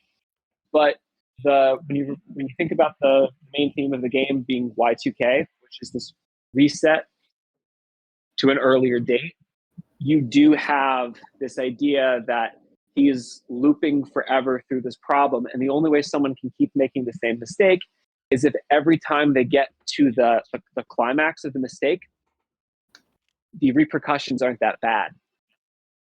So like the only way the game can actually contain the story of this sort of cyclical personality defect is if the game ends with a sort of false catharsis. So like if you actually don't have a postmodern narrative if you make a story where it's just like, here's a bad guy, the bad guy realizes how awful things were, and he either suffers immensely for it and then is defeated, or he suffers immensely for it and then rises again to become this, you know, inversion of himself. Like that's a modern story. That's how fantasy works. That isn't how personality defects or mental illness or people who are victims of the sort of parentification abuse that Alex is a victim of. That's not how they behave.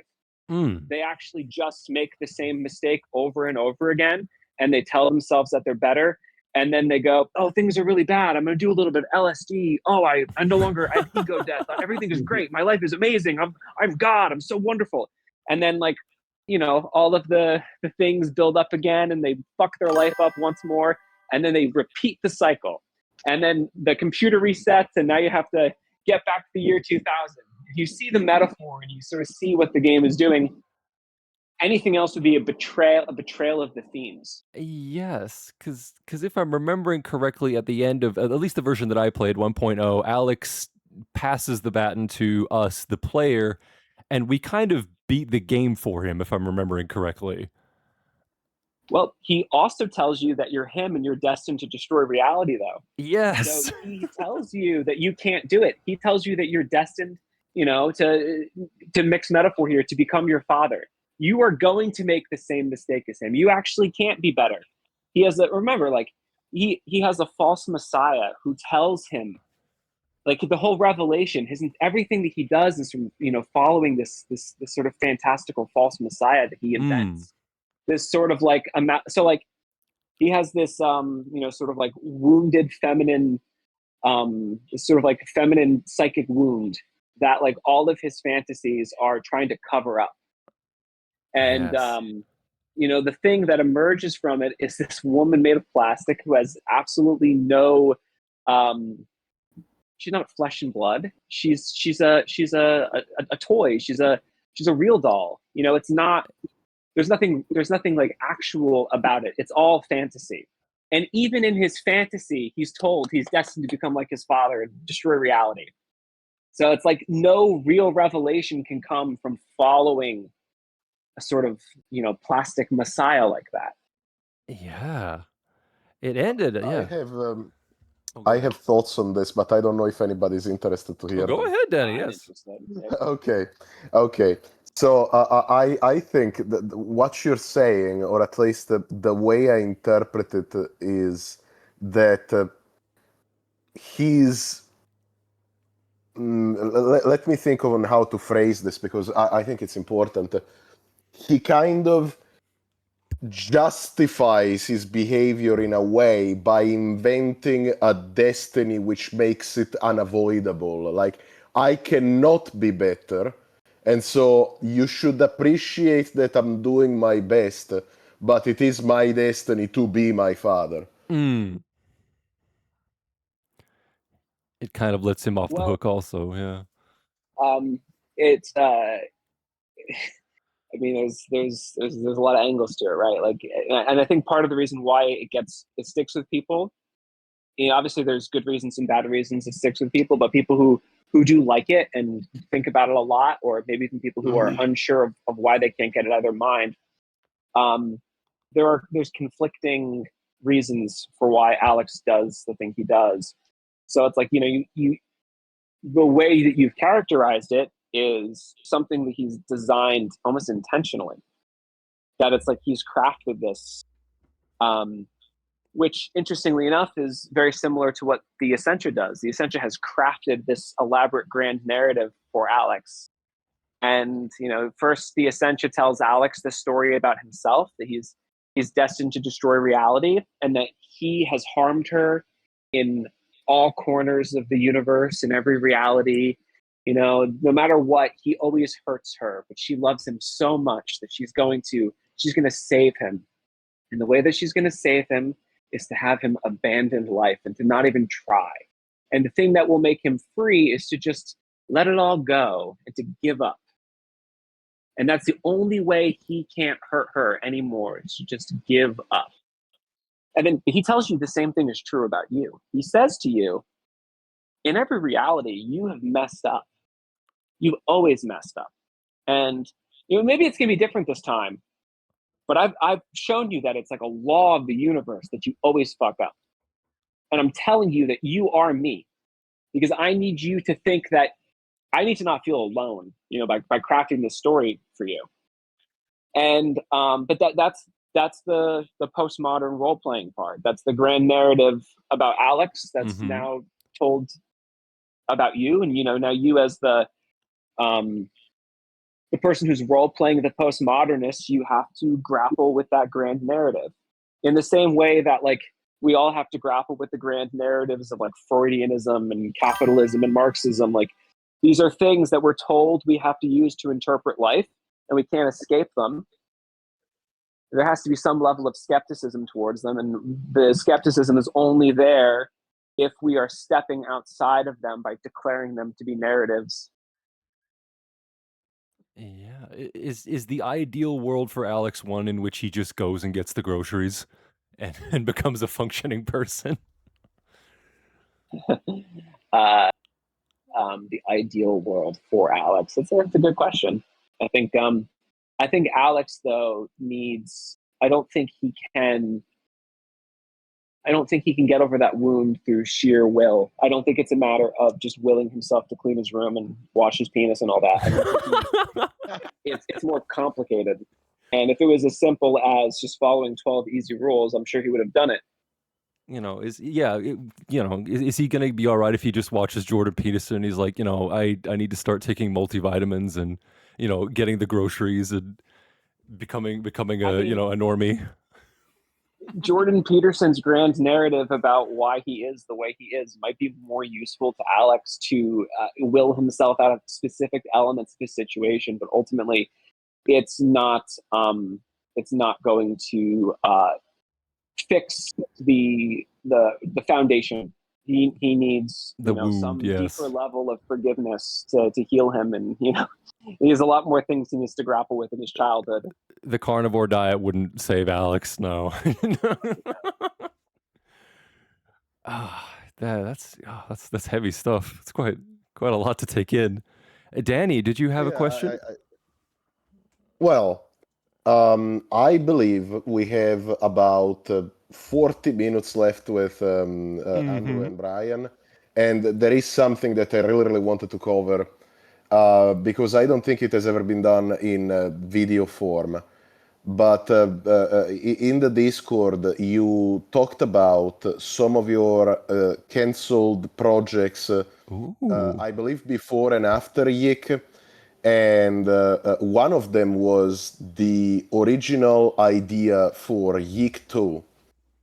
And I would love to hear you talk about those. And if you want to share some images from those projects, you can send them in the chat and Rocky can show them on the stream. If you'd like. I don't know if I have access to any of that. If you have them, pass them along. I don't think I can keep any of that stuff handy. Okay, well, they were in the Discord server, but the lost YIIK files. I don't know. I don't. I mean, yes. We had this idea for. I think we were gonna call it. I was in 1964 or something. We wanted to make. We wanted to follow 3 different characters. And we had this idea before Y2K came out. We had a good 9 months from when the game had passed certification, and when we were waiting for the game to come out, where we thought well, if we ever made a sequel, here's some early concepts of what it would be like. We had a character who was a sort of Richard Dawkins type, who sort of is forced into the soul space in some way, and he sort of has to grapple with his own grand narratives breaking down. He learns God is real. He was a John Lennon type who is writing songs while stuck in the soul space, and there's like a Charles Manson like character. Whoa, Oh, that would have been great. that's cool. And he starts a cult based off of the songs that he's hearing the John Lennon type write. And then we had this insanely beautiful woman who had to wear a mask because anyone who looked at her face had to do whatever she said. So like in a way to like not, you know, in the way to like have autonomy, and like pushback, she would always cover her face. Oh, wow. Those were like the characters we were thinking of. In tone, you can see it's already very different from Y2K. Very different, yeah. But same metaphysics. Same metaphysics. And if anyone thinks this is interesting, play IV, because a lot of these sorts of things like are present in some way. You know, like obviously, like we do more stuff with Dawkins, Y2K2. Like obviously, he doesn't appear directly. I think Dawkins became less interesting the older he got, and I think that he kind of became a self-parody that, like in that like 10-year span, like he was no longer interestingly enough to write about. But an interesting question in the chat. What is the elusive inherent vice reference in the game? The book's listed among the references, but I haven't been able to quite pinpoint it. What is the direct? Is it an inherent vice reference? I don't remember what it was explicitly. I don't know. It's been so long from I that don't stuff. either. I don't know. I wish I could say. I don't remember what it was. If it's not from Y2K IV, I just like, you know, it's been so long. It's hard for me to pull back. Hmm. You know, it would be fun if that reference just ended up on the cutting room floor, but They left the title is still in their list of references. You're searching for it forever. What else is there? If I'll just ask you hit you a silly one. If there was a YIIK movie, who would you want to make it? Who would make it? The YIIK film. Yes, the director. I mean, YIIK should make it, probably. Oh, That's there you go. Perfect. Out of the stadium. Yeah, YIIK was my favorite new character in IV. Well, for one, because he's bold and I feel represented. But secondly, because he kind of like embodies a lot of things that I like about Japanese cinema.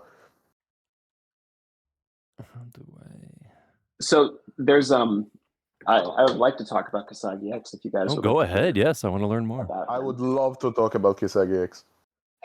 So you know, like when like we had like the extreme reactions to the game, I didn't know, I didn't make anything for a long time. Like there was like a really long period like where I didn't write anything, I didn't write any music, I didn't like I was working in the industry still. Like I had like a job working on another game, but I wasn't doing anything like writing or composing related. I didn't have it in me anymore. And I wasn't sure if I ever would. Like I was thinking about career change. I wasn't sure where my life was going. And I was, you know, I had this idea for a director. Like I was like, oh, imagine if there was this guy who made these movies. And the way I got back into creating again was imagining things through the lens of this fictional director. So like the character idea of YIIK, this sort of like B-movie auteur kaiju filmmaker whose ideas were like more elevated than his audience realized. And the sort of like reasons people liked his movie were not for the elevated ideas, but actually for the sort of like B quality of the films. And that sort of like taking on like a sort of like mythos in the West that like wasn't present in his like, you know, original country. I had this idea, and then that kind of became how I was able to start writing again, because I was thinking about what his movies would be. And it came with the idea of the new golden alpaca. So imagining like he had made this monster movie, Electric City Golgotha, which is like this B movie about like stock trading in the demon world, where like the demons were all high on cocaine, and like completely like sort of like absurd like action movie schlock. And once I had that idea for that character, like IV was just so easy to write. And it became this sort of like meta joke that like we couldn't make IV, so we hired KasagiX to do it for us. Oh, that's So he was the great. only one who could make it. So, which is why he appears in the game as, and there's even a reference in the game where he talks about how we emailed him, we left reality, and we gave him the job. That's great.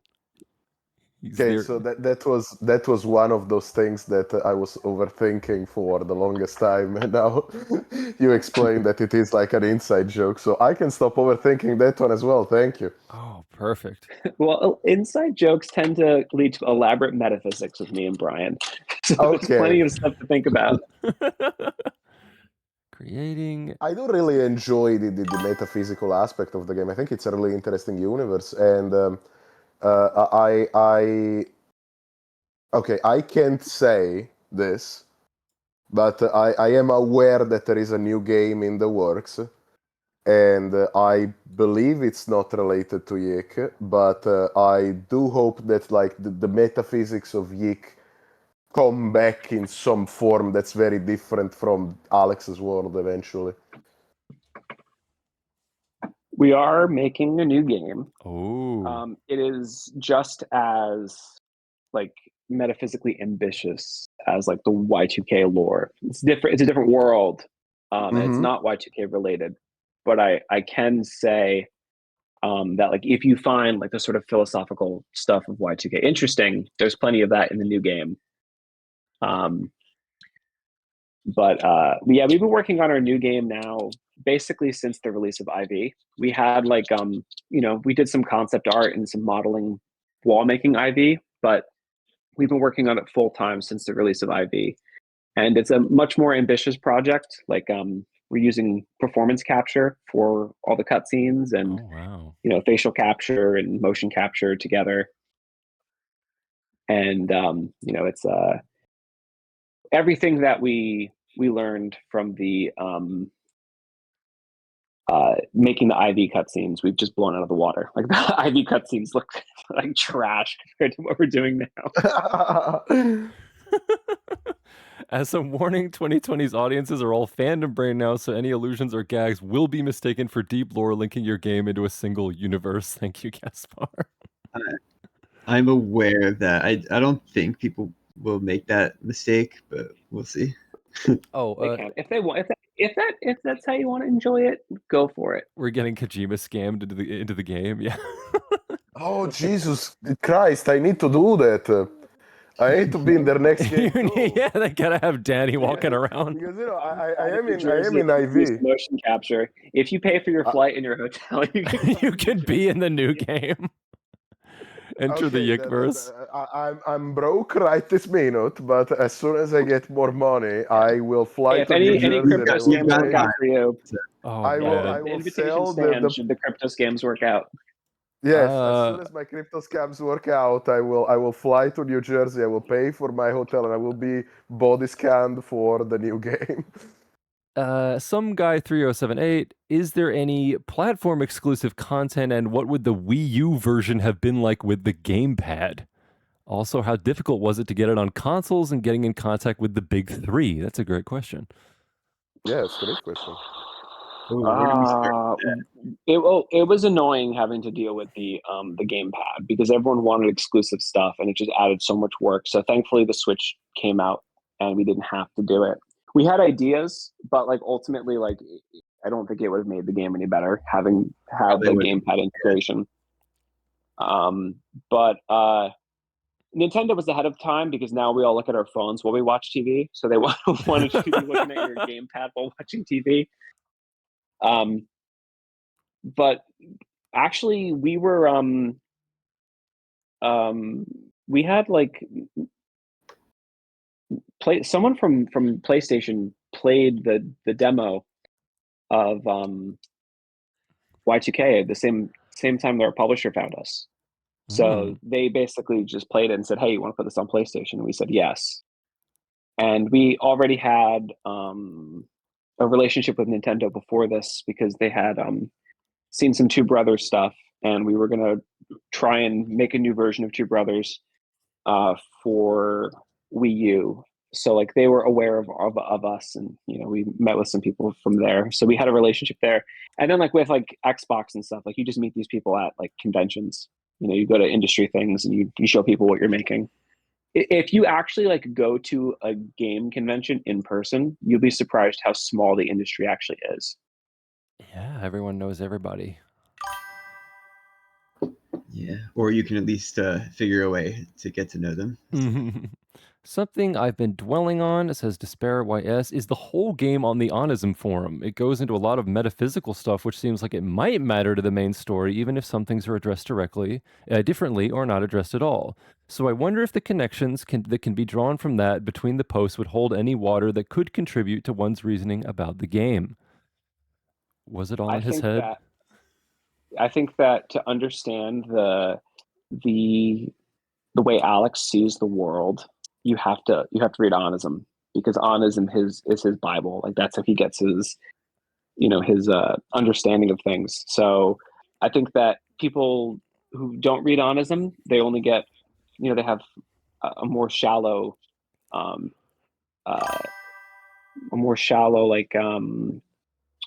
what's a good way of saying it, like Understanding, not interpretation. They have Like they're story, maybe. They're exposed to less of the story. Yeah. Somebody bringing up the Onism cipher in the chat. Oh no, we're going deeper into the spiral. We're getting into the real deeper deep and YIIK deeper, stuff. Like, 2 hours in, and now it's time to start asking the questions that nobody actually cares about. Go ahead. Yeah, no, okay.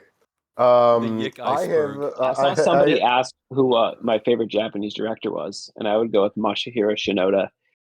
He is wonderful.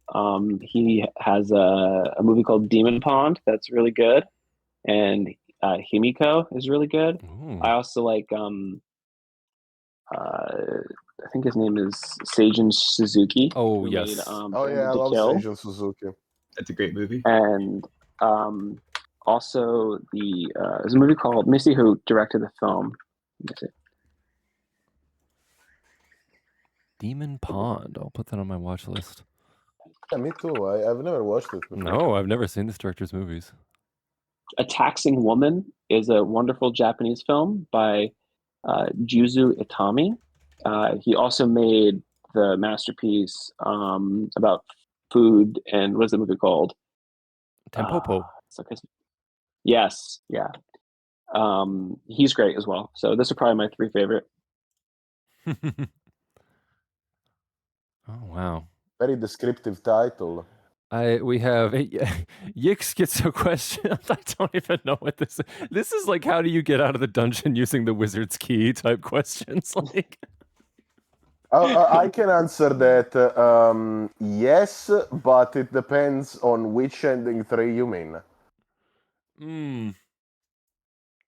Which I ending often 3? have to wonder. We never assign numbers to the ending, so I don't.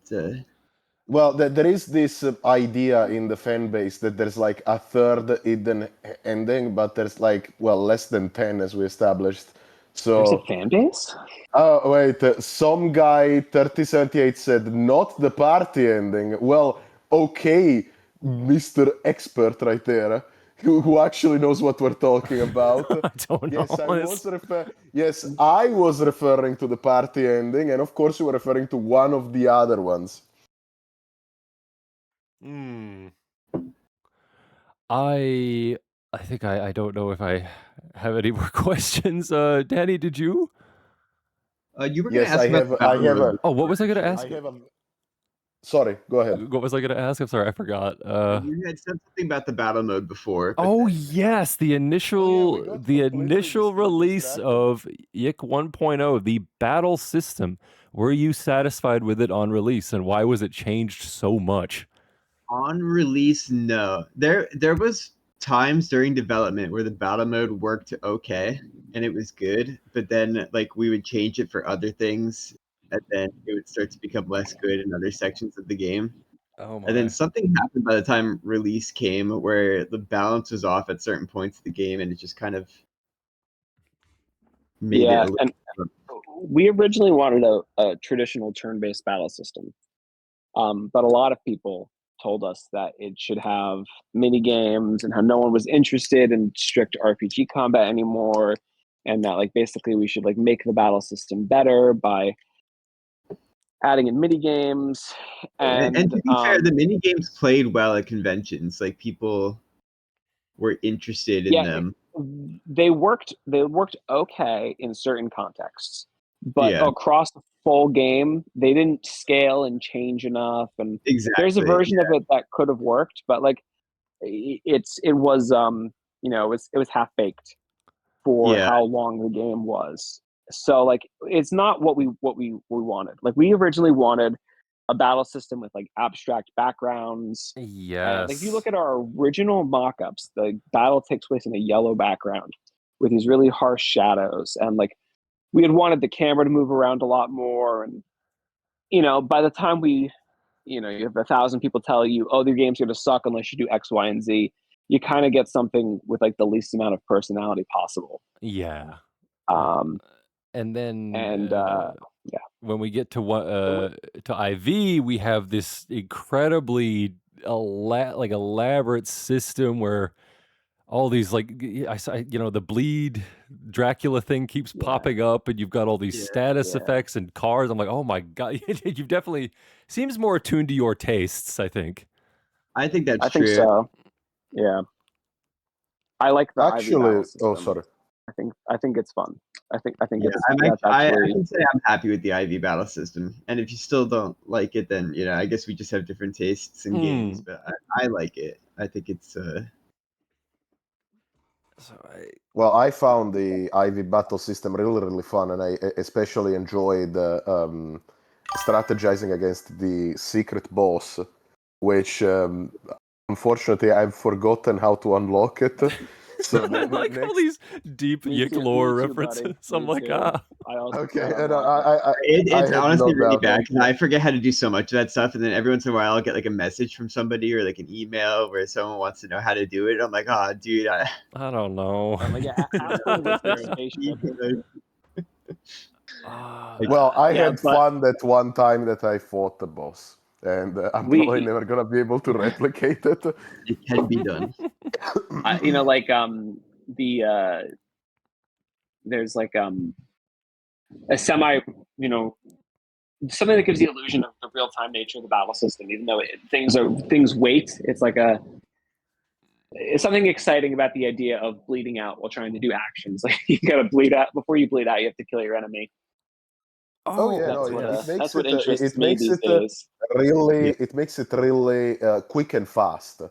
Like the battle cannot last too long because everybody's bleeding all the time. This leads me into a question, actually. What's the significance of the vampires? Oh, yes. They relate to the essentia and the idea of something that takes your blood to sustain itself rather than something that gives its blood to sustain you. Okay. And that's the thing that brings him into the dark game is the sort of false messiah figure. The vampire as a sort of inversion of like the true messiah kind of thing. It's a parasite. Yeah, it's even worse though. It's the vampires, especially in modern context, are like sexually desirable and charming, and they've gotten a lure to them, and they seem like a good idea at the time when you're in their presence. It's like that's sort of like the Kasagi X interpretation of the sort of undercurrent of the antagonist in Y2K. It's like a representation of that concept. One more question for me. The part of YIIK that I remember the most is the infamous part where Alex does not read the record sleeve, and then goes to the older man's house who tells him the long story, and then tells him, it's just on the back, like, right? Is that kind of a practical joke, or is it more like an indictment of Alex? Or because I distinctly remember that part. There's a lot of there's a lot of things going on there. I will Yes. say, when I first wrote that scene, I imagined a cutscene that showed this guy's story. Yes, the big long story. Imagined something more where Alex was daydreaming about other things while he was being told the story. So like I pictured that scene very differently than how it ended up having to play out. And that was one scene I had hoped to remake in Ivy, but we ran out of time for that. But there's a couple things going on. One is Alex's desire for all of these things to be interconnected. He sees himself as Claudio and Chandra's missing brother. He sees all of these things that interest him as being part of some grand narrative that is promised to him upon graduating school. And Vela makes it pretty clear that she doesn't want him pursuing the record, and he doesn't go through any lengths to pay attention to that. And so there's two reads of the scene. As one, he was just being a shithead, and he could have just looked at the record, and the other is he read the record and was still trying to force the issue because it seemed like the compelling thing to do at this time, to go and look for this record, even though his friend asked him not to do it, because he really wanted to see what would happen when all those synchronicities played out. And then you have this sort of like non sequitur story about tea, and that scene is like a Murakami parody, because it's like a common trope in Murakami where the character meets an old man who tells him the story about World War II and how he saw this thing that vaguely resembles the weird sort of like psychosexual metaphysics that the main character is grappling with in Murakami. It's like a common thing in his books. So it's like there's a few things happening in that scene. I will tell you right now, if I was writing the game now, it's not how I would do that at all. I would just do it completely differently. Yeah. But it is what it is. That's all I can say. I still remember the scene, so it stayed in my mind. But thank you for answering that. I was very curious about how that scene came to be. Is there anything that you two feel that we haven't covered? Like, yes. Is there a question you would like us to ask? That's a good question. I do like this one question that came up in chat. Could you possibly expand on the lore of the Dark game in Y2K2? Oh. I have some things I could say about that. Y2K2 spoilers, guys. In Y2K2, you don't play as Alex at all. Alex takes on a role more like Alex's dad does, where he's a sort of like masculine presence who's absent but present in the story. And there's a sort of, where is Alex in all this? And you see Michael's obsession and sort of scapegoating of Alex take, center stage. But you play as this, play as Surreal, who's this acolyte of some, sort of like nondescript mystical religion. She dresses like a nun most of the time, but when she has to fight, she turns into a magical girl.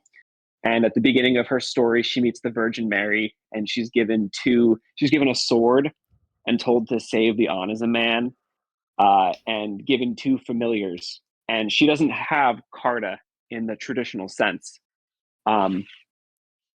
So it's like she is engaging with the Dark game by a different means, rather than using the Carta, which are these representations of the original sinners, which are basically people who invent new forms of evil and become immortalized.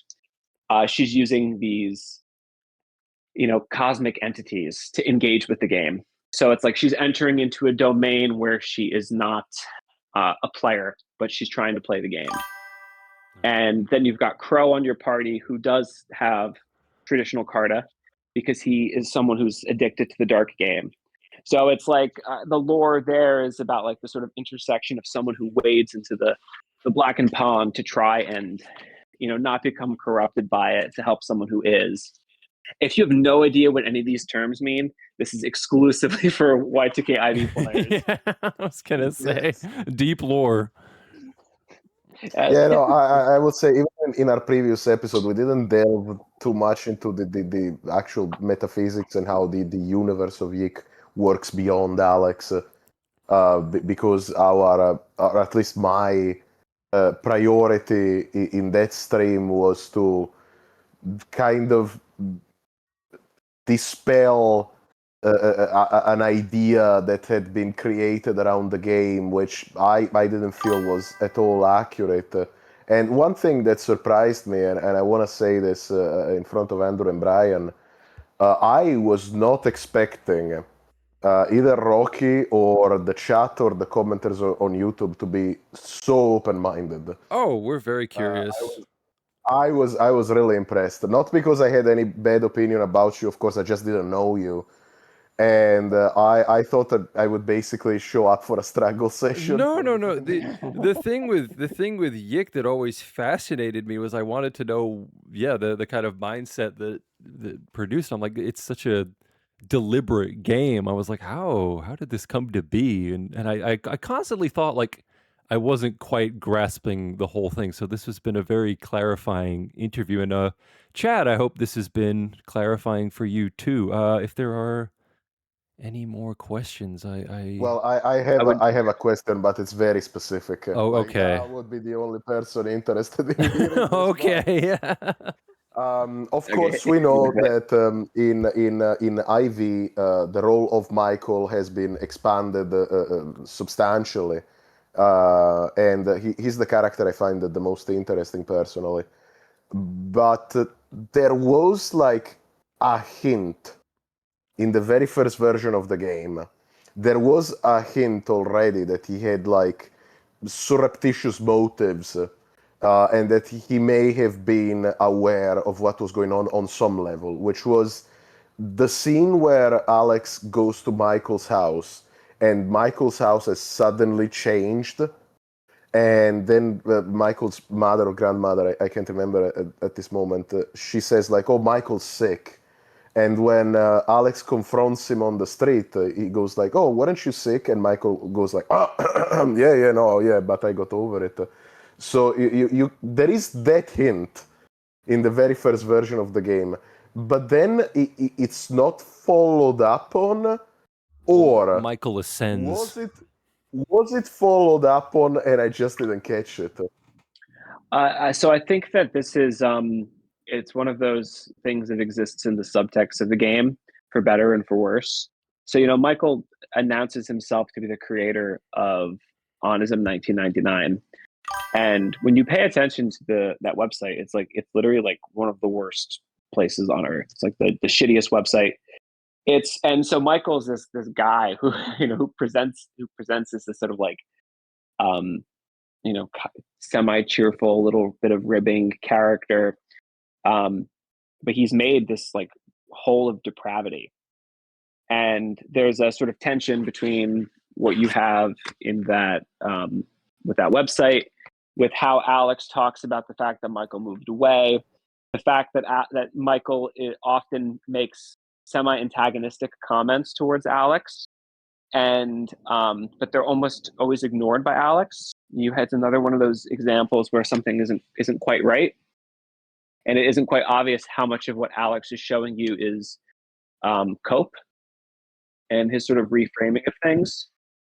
And I think that so these ideas were always there, but I think that they play much better in IV because Michael gets to have his own cutscenes and his own like direct story arc.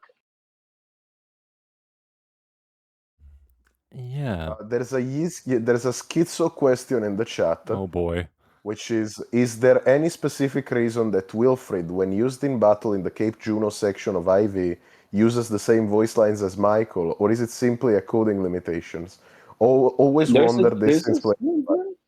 There's a schizo reason for that. That's a good line of inquiry to think about. Oh, but you're not gonna say. No, keep this close to your chest. It's really funny because sometimes people feel like they are just like out there with like something that they say, but I think that the game gives you enough to just get like these uncomfortable feelings about certain things in the game. Yes. and you're not exactly sure where it's coming from, but it is coming from the game often. Yeah, it's kind of like when people who play the game and they go, "Oh, the game almost did this thing," and it's like, "Well, no, the game did do that." Like you think that's happening in your head, but that's actually in the game.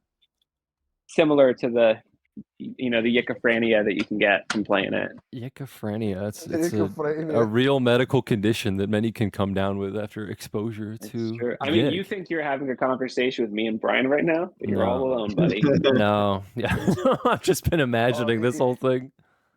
It's all been happening in my head. Since we're onto this, I do want to. This is not really a question, but I do want to compliment you on kind of making the Mew under the truck myth real. Yes. Like, there's so much of that stuff in YIIK. There's an iceberg that you can definitely go down. I hope we've dispelled some of the more prescient myths around YIIK. Yeah.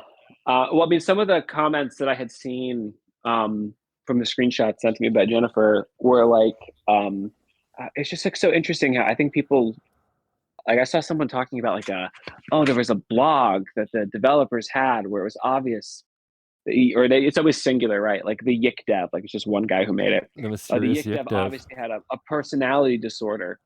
And it's like, what was this blog that you invented, that you imagined, where we were writing about our feelings? Like, there's no such blog. There were like things talking about how we did like texturing and like the way the character designs changed. Like, there's no blog by any singular YIIK dev. So it's kind of amazing having made this game about people who take the figure of Sammy and they project all of this stuff onto her and they mythologize her.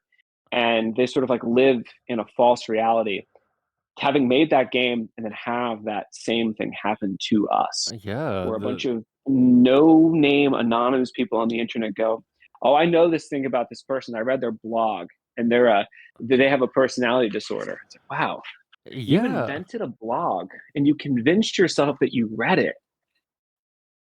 Well, I don't know. I don't know if they've convinced themselves or if they are just lying. Like, people on the internet will just lie about you. I know this firsthand. If you look me up online, I'm basically a serial killer. There was a girl, I think, who used to tell people that I'm in the mafia, which kind of has, a hint of racism to it. Just because I'm Italian, I'm in the mafia, but this stuff happens. Yeah. Oh, it's the myth goes on. Yeah. How? Go ahead. How? It's interesting though, experiencing such a thing. Yeah, I imagine like having people kind of the image that I had when I played 1.0 was, oh, I'm sure these guys are, oh no, this must have been so devastating. I can't believe this happened. And then when like IV came out, I'm like, oh, they're in a bunker somewhere planning their revenge against like the gaming world. And it's like, obviously that's not the case. That's ridiculous. There's the fantasy that like, okay, so this is what I think happens to people. If you think I'm describing you, I'm not. This is somebody else. This is a friend of yours. This isn't you, random listener. They grow up, they're 12, they're 13. They find a YouTuber who does gaming essays. And they talk about what makes a good game and what makes a bad game. And they fall in love with charismatic critiques of works of art. And they go, "Oh man, it's so devastating to be this idiot who thought he was making this incredible game, who thought that this thing he was doing was going to cure world hunger and make people stop being sexually repressed and heal people's relationships with their parents," or whatever the fuck people think their indie games are going to do. And they have this idea that everyone is sitting there like, jerking off to this fantasy because that's what they'd be doing. Because when they're sitting there watching this YouTube essay, they feel like one day they're going to go and make the game. But they internalize so much of this criticism that they develop a sort of paralysis where the only thing they can do is fantasize about making something, because as long as they are in that space of thinking about a thing and creating it, they get to be Schrodinger's genius, where they exist in both realities at once. So then when they see somebody make something and it fails, they go, well, that wouldn't be me. When I think of my ideas are actually good. But this fucking loser over here, he thinks that he was going to cure world hunger and open the Strait of Hormuz. No, he's just a psychopath. He thinks that he can actually change the world with his game. Fucking loser. And they get off to it because it's not it's like a reverse power fantasy. It's like, there's like a Schadenfreude to it. All the good ideas while avoiding all the bad ideas. Yeah. The key, the key when you make art is that you want to take all the good ideas and get rid of all the bad ideas. And when I make my game, I'm only going to have good ideas, and therefore I'm going to make a good game. That's a good idea. That's a good idea. I've got a really good idea. Yeah. And then your game never comes out because it turns out you don't know which are the good ideas and which are the bad ideas. Because at the end of the day, there's what you like and then what other people like, and you don't know where those things align. But this is why everyone remakes fucking Vampire Survivors. Because like, hey, this game was good. I'm just going to make Balatro again. Everyone liked that. If I just make Balatro again, everyone's going to think I'm a genius. Worked out really well when that guy made Balatro. And it's all rooted in the same. Yeah, exactly. The key is, as we all know, no one has ever made money off an idea. Yeah. Success has a high degree of randomness, says Johnny Pygmalion. Very true. Oh, yeah. But I think one issue that there is nowadays, for one, in relation to like this kind of internet wars that are waged against people that they don't really know, there is an element to it which I can't quite decode completely. I'm not a sociologist or anything, but the fact that the internet became a money-making machine turned the default usage of the internet into a job. And whenever you're doing something online that isn't necessarily trying to make money, you're always accused of caring too much. Like, for example, we playfully make fun of this as like a friendly joke, but there are people out there who seriously hate ACKK just because he made like 12-hour videos about YIIK. And the argument is always, why does he care that much? Well, he can care about whatever the fuck he wants. He really likes the game. He wants to go deep, analyze it. He likes doing it. I like watching it. There doesn't need to be a transactional element to it, but you're seen as stupid if you don't chase the transactional element. Yeah, I think those are all. You can't ask that question either. You can't ask the question, why do you care, without caring yourself? So it's a little bit of a strange question. I do think that there is kind of the expectation with indie devs, especially, that you kind of just be the humble good guy dev who, oh guys, we know our game had problems and we're fixing it for free because we just love you guys so much. It's like I like that you two are very confident in what you've made. It's very like cool. Stepping over that compliment, Nutbrain said a generation of Joseph Andersons. And actually, I had there's a nice conversation between me and Joseph Anderson and Hello, It's Mouse. And I actually really recommend finding the VOD of that because we got into some interesting stuff. And if you haven't gotten enough of me, that's a good place to go. I didn't know that existed. I'm going to look it up later. Good stuff. There's also but by the way, oh, sorry. No, take your time. I'll find it while you. Oh, okay. While you talk. No, I was gonna disagree slightly with Rocky here. Is there really this expectation for the indie dev being like this? Oh yeah, no, yes, absolutely. When did that start? Because my idea of the original idea when the whole thing blew up with Indie Dev the movie, or Indie Game the movie, was like, what's the name of the guy who made Fez? Phil Fish. Phil Fish, he's right there down the bottom of the screen. But the Like Phil problem is, Fish is extremely confrontational, and Ed McMullen also had very strong but opinions. you're not allowed to be Phil Fish. You're not allowed to be that's why Phil they Fish. killed him. They'll kill you. Yeah. They killed that guy. They shot him in the back of the head. It was a very unfortunate thing Philippe to do Poisson, when they did that. No, they took him Well, out. I don't agree with anything Phil Fish ever said, but I think he has a right to think those things and say those things. Like Notch, I would say he has a right to think whatever the hell he wants. Scott Cawthon got cancelled because of his political stance. Yeah, but I think to Rocky's point though is everyone who doesn't do that is the good guy. Yes. Anyone who has too much personality is crucified. Well, yeah, Danny, Yeah, I I think guess there's you're right. the expectation is, Let's just say you don't that- charge me more than $10 for your game, and you're You free updates forever. yes. Yeah. Well, which And, you did, by the way. You did update the game a lot for free. Agreed into the Steam review. You give I- you I should would actually like to just give it run to me that for free.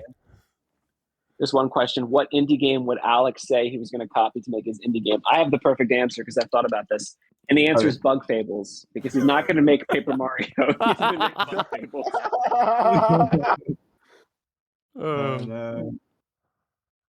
Oh, good stuff. I'm seeing some Phil Fish did nothing wrong in the chat. By Linguistic Spaceship, by the way. Shout out to Linguistic Spaceship. I've spoken to him before. At some point last year, a friend of mine discovered a weird thingy about the game that is triggered very specifically using glamour shooting Chandra with Michael in the old combat mode. And it allows for several builds of the game, such as Episode Prime and 0.25.2, for example, to run concurrently with the main game if you Alt-Tab between them in a somewhat tricky way. Is that intentional or an extremely weird and coincidental bug? I haven't been able to reproduce it. Be careful to not have 3 instances of each up while you're doing that bug. That's all I can say. Yeah, no, you're going to want to run 3 instances of YIIK at once. Oh, we're getting closer to finding the third ending, which is actually That's how you find it. Oh, well, I think I'm out of questions. Danny, are you all good? I thought this was a great conversation. Me too. I'm very happy with that. I can't really think of anything to ask off the top of my head. Like, they kind of answered a doubt that I had indirectly through another answer when they mentioned that the cartas are representations of the original sinners. Like, I had a doubt about that, and that's been cleared up. I would like to talk about that idea if you guys got a few minutes. Sure, to talk go about ahead. I would love it. Because I don't think Rocky knows about this concept. No. He hasn't gotten far enough into IV. So in this Y2K is playing with this idea of the meta narrative of to reiterate for people who are not familiar with this concept, any story that you see the world through is a meta narrative. So take something like anti-Semitism, where the Jews are to blame for everything. That would be a meta narrative. Or the banks control everything. That's another meta narrative. Capitalism, Marxism, most framings of history are meta narratives. And the postmodernism is this sort of skepticism towards meta narrative, usually because people have noticed that there's an element of control to when you frame things. So in IV, there's this idea of the original sinner, which is someone who's basically done a new, unique form of evil, where they gain some level of immortality through this action because the world now has to contend with this wound that they've inflicted on it. So like an example would be like Oppenheimer, original sinner, because he's created the nuclear bomb. The game has a list of things in the real world that it declares, original sins. It's sort of like acts of evil that once they're inflicted, mankind must always contend with them. And this is a sort of evolution of this idea of the meta narrative. Once these objects exist in the world, they take on a narrative function, and every person has to contend with them, even if they try and have a story in opposition to them. So it's like, take AI, for example. Now that we have large language models and generative AI, we have no choice but to contend with the existence of those things. Everyone now, for all of human history, will be in the shadow of this creation. In the base game of Y2K, this idea of original sin is still there. Doesn't have a label yet, but it's this idea that the Essentia is basically trying to do that to Alex, and the player is trying to do it to Essentia, or trying to do it to the player. So you have this sort of like fractal idea of, it's like you've got the theme of original sin, but all of this is related to this idea of parental abuse, where it's like you have the sins of the parents inflicted onto the children. The children then have to contend with the narratives they received from their parents about themselves. And then if that wound is big enough, people will create something that the rest of the world must then contend with. You don't usually find well-adjusted people creating things that negatively impact the whole world. It's usually coming from some sort of narcissistic wound. And we have all of these characters, the Carta in IV that you have as like the moves you use. And each of them is an original sinner in some way, but they are more like esoteric evils rather than they are like, you don't have Oppenheimer or something on your in your party or anything.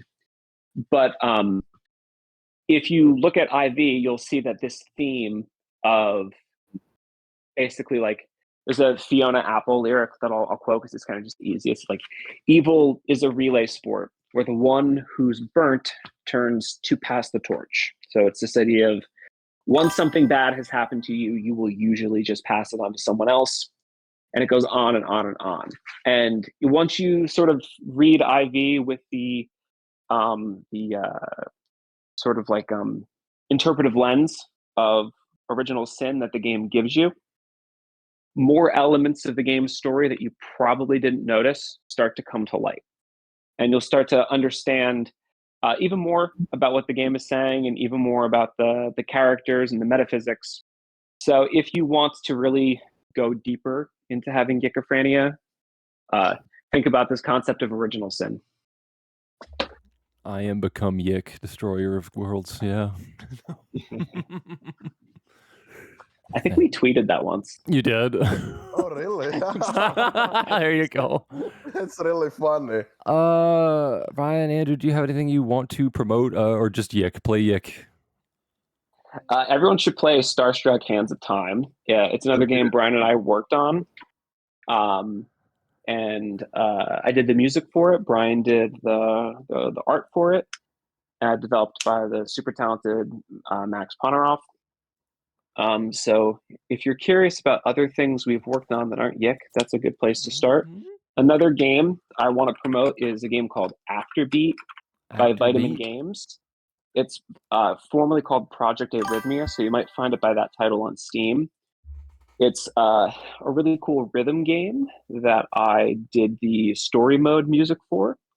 It's in early access right now, and it has overwhelmingly positive reviews on Steam with over 2,000 reviews. It's really, really good. So play both Afterbeat, formerly Project Arrhythmia, and Starstruck Hands of Time. Will do.